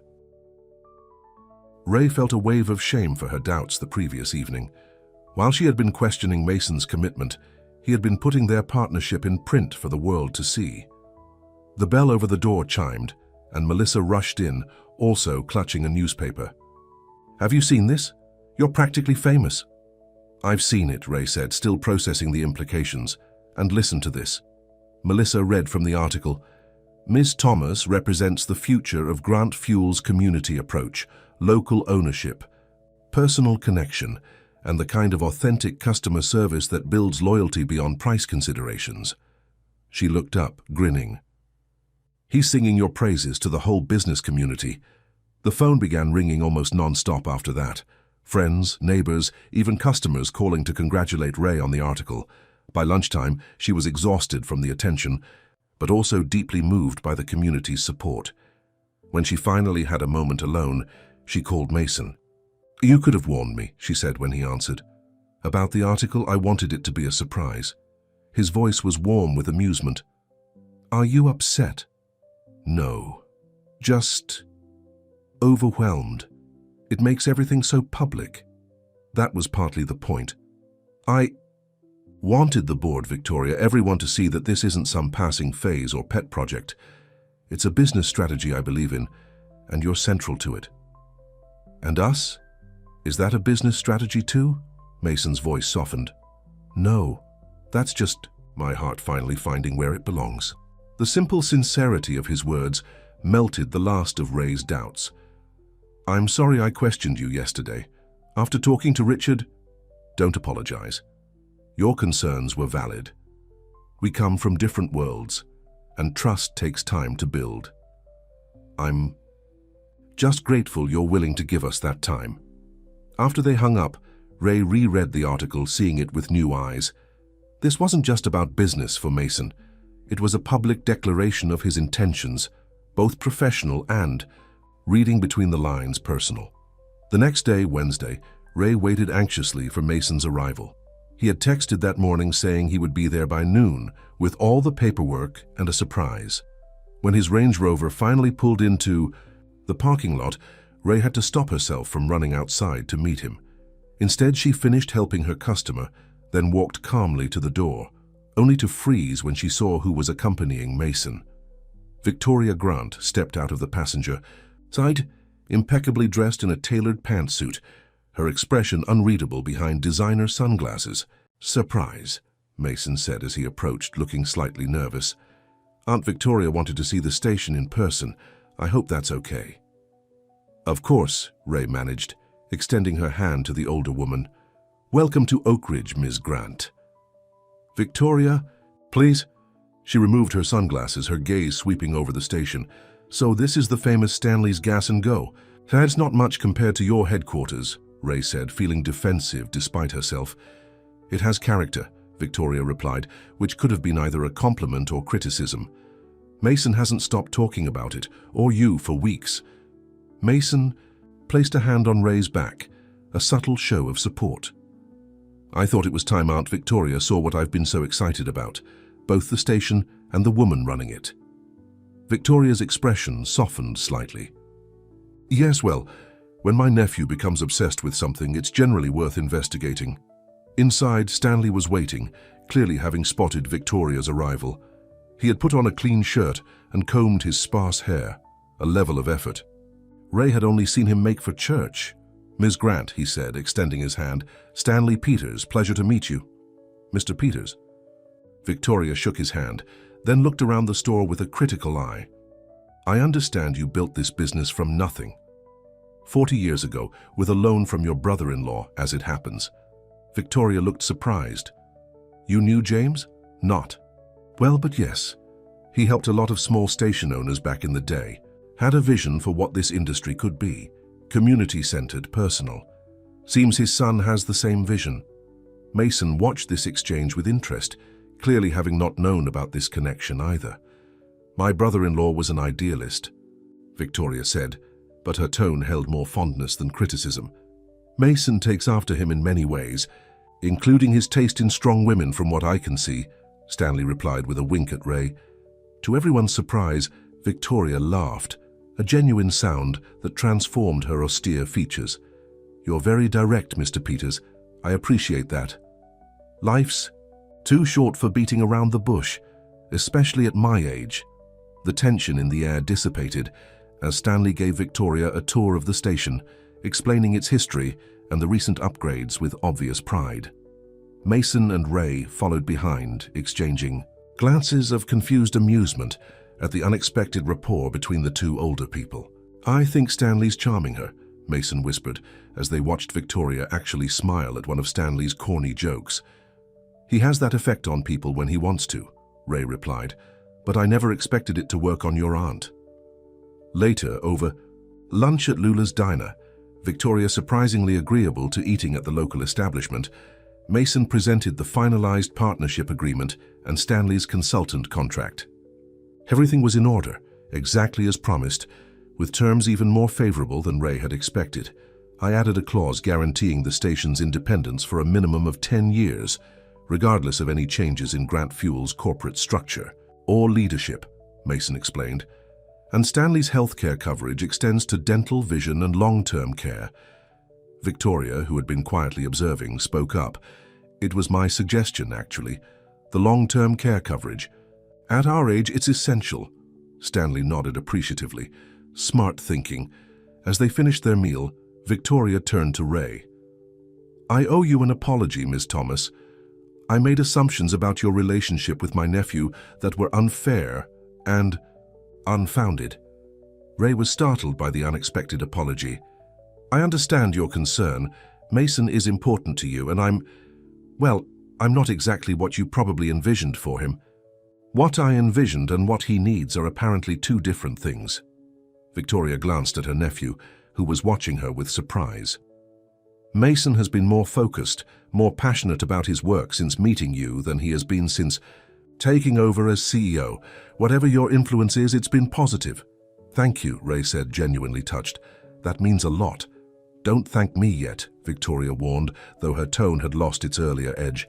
I'm still watching, but I'm willing. To admit I may have been hasty in my judgment. It wasn't a wholehearted endorsement, but it was a start. As they left the diner, Victoria surprised everyone again by accepting Stanley's offer to show her Miller's Ridge, the best view in the county, as he proudly described it. Well, that was unexpected, Ray said, as they watched the two drive. Away in Stanley's old pickup truck, Victoria looking only slightly apprehensive about the vehicle's condition. Mason laughed.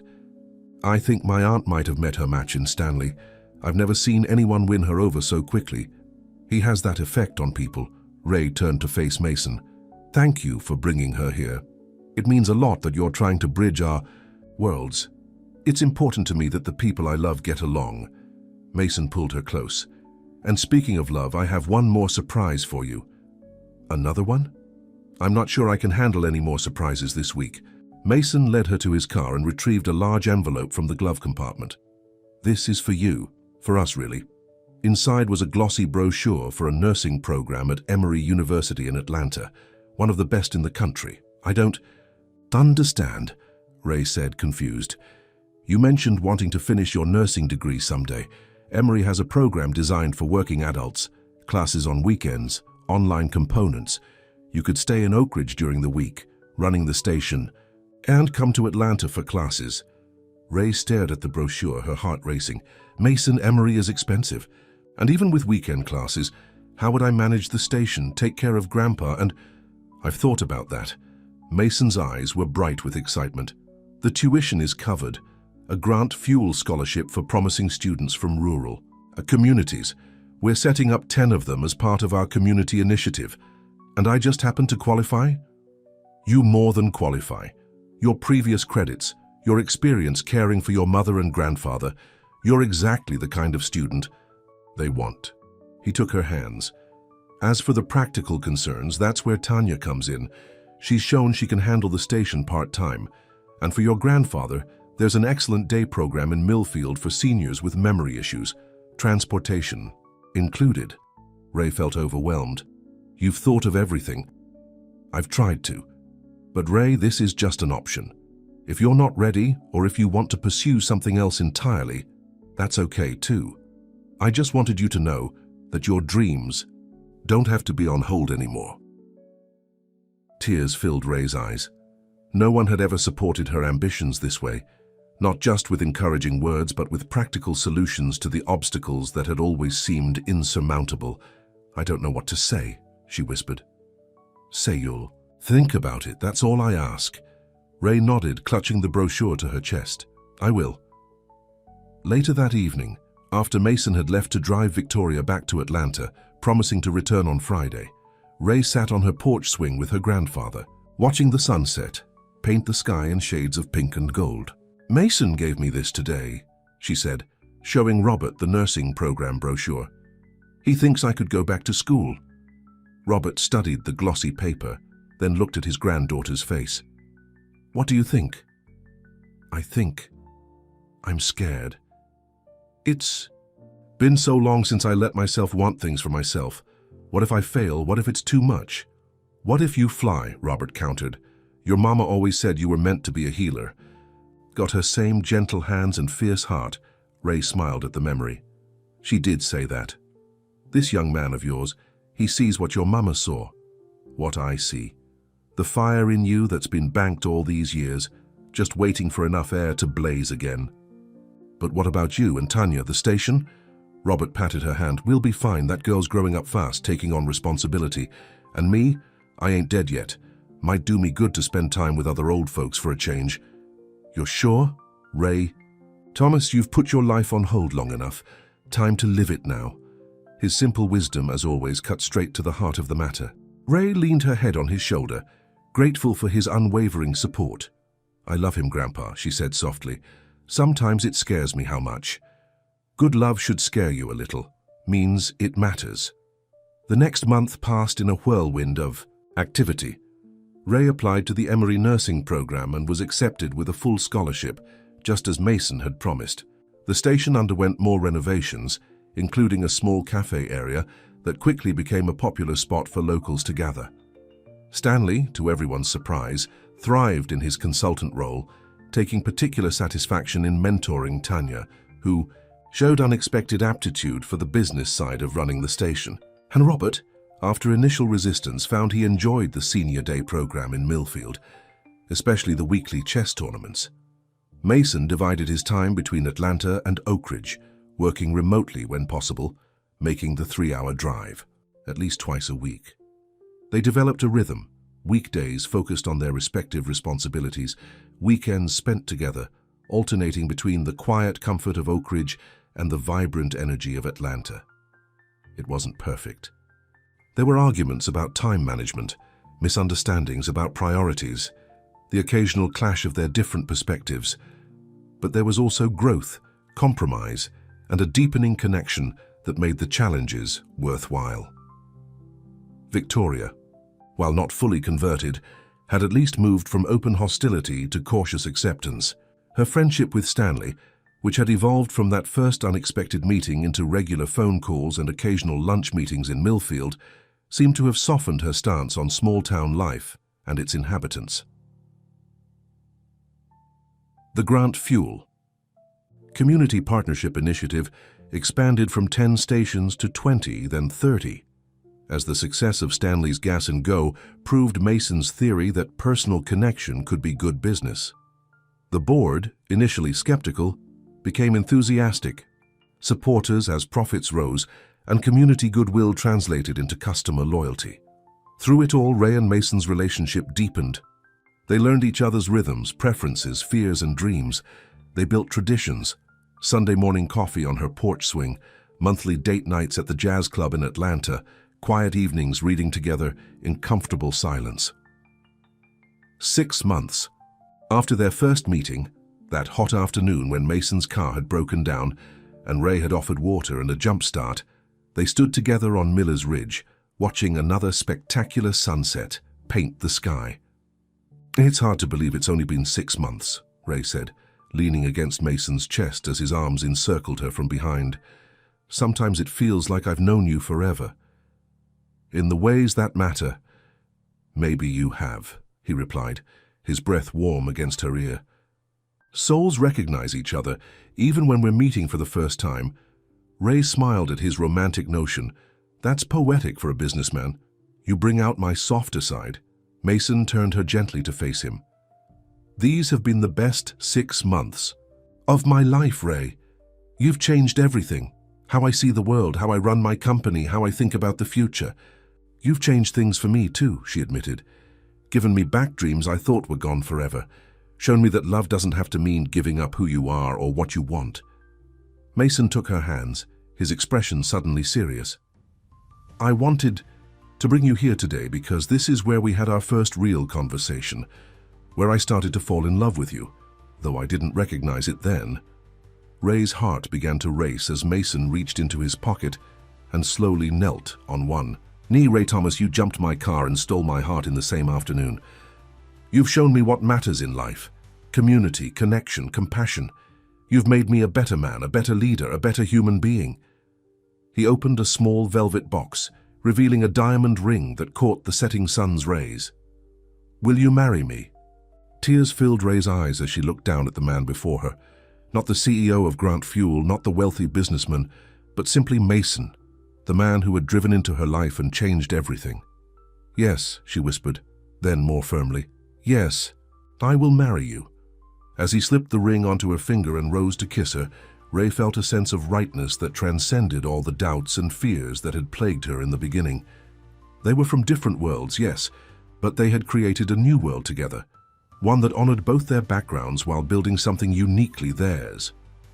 The sun dipped below the horizon, painting the sky in brilliant hues of orange and pink as they sealed their promise with a kiss. Above them, the first stars of evening began to appear, witnesses to a love that had defied expectations and crossed boundaries. The wedding took place 6 months later in the backyard of what had once been Stanley's Gas and Go and was now Thomas Community Station, the new name reflecting both Ray's ownership and the station's expanded role as a gathering place for the town.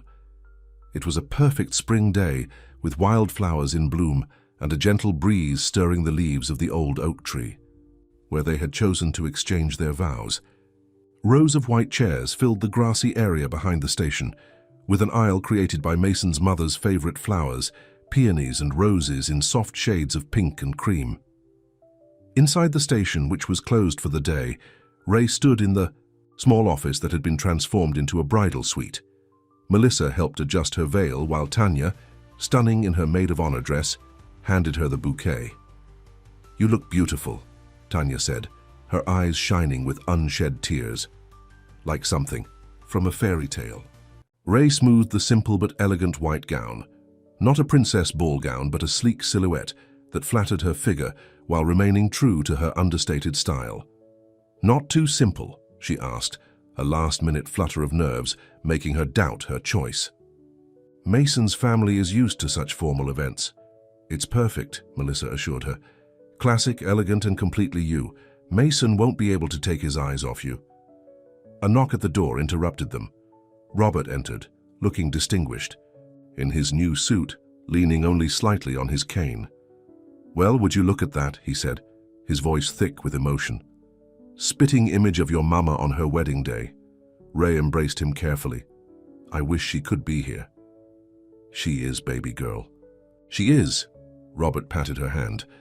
"Now they tell me it's about time for me to walk you down that aisle. You ready?" Ray took a deep breath and nodded. "Ready." Outside, guests had gathered, a mix of Oak Ridge locals and Atlanta business associates, Stanley in a place of honor in the front row beside Mason's mother, and Victoria nearby, looking surprisingly emotional. Mason waited beneath the oak tree, handsome in his tailored suit, his best friend from college beside him as best man. When the music began and Ray appeared on Robert's arm, his face transformed with a joy so pure and unguarded that it brought tears to many eyes. The ceremony was simple but meaningful, with vows they had written themselves. Mason spoke of finding his heart at a rundown gas station on a hot Georgia afternoon, of learning what truly mattered in life through Ray's example. Ray spoke of second chances and unexpected gifts, of a love that had bridged worlds and shown her that dreams could be reclaimed. "I now pronounce you husband and wife," the minister said when they had exchanged rings. "You may kiss your bride." As Mason gathered Ray into his arms for their first kiss as a married couple, cheers erupted from the assembled guests. But for Ray and Mason, the world narrowed to just the two of them. Two people who had found each other against all odds and built a bridge between their worlds strong enough to support a lifetime of love. The reception that followed was a true blending of their lives, elegant touches from Mason's world alongside homey comforts from Ray's. Lula from the diner had prepared a feast of Southern favorites, supplemented by gourmet offerings from one of Atlanta's finest caterers. A jazz quartet played softly as guests mingled, ate, and celebrated. Stanley, who had become something of a local celebrity since the success of the Community Partnership Initiative, held court at a table with several Grant Fuel board members, regaling them with stories of the old days.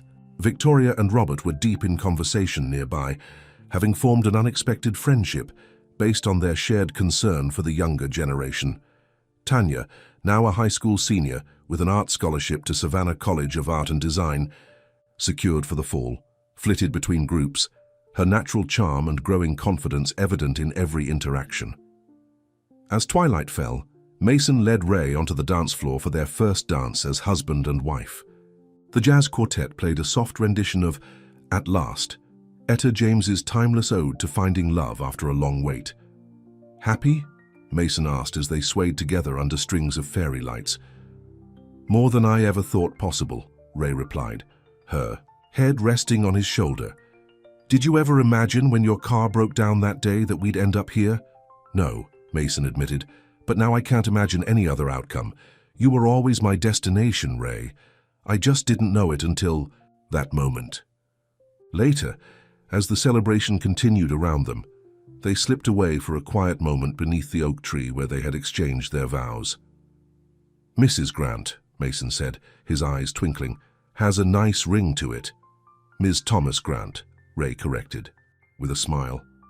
They had decided she would hyphenate, honoring both her family legacy and their new shared future. "Even better." Mason pulled her close. "Thank you for taking a chance on me. On us. Thank you for seeing me, really seeing me, when I was just a gas station attendant with jumper cables and a dream. You were never just anything, Ray Thomas Grant. You were always extraordinary." As they kissed beneath the oak tree with stars beginning to appear in the darkening sky, Ray marveled at the journey that had brought them here. From a chance encounter at a rundown gas station to this moment of perfect union, their paths merging into a shared future neither could have imagined 6 months ago. Life would continue to bring challenges, of course, balancing Ray's nursing, studies with running the station, navigating the corporate world of Grant Fuel, finding time for each other amid busy schedules. But they would face those challenges together, stronger for the differences that had once seemed insurmountable. In the distance, the neon sign of Thomas Community Station glowed against the twilight, a beacon of light in the gathering darkness, much like the love they had found in each other. A reminder that sometimes the most extraordinary journeys begin in the most ordinary places.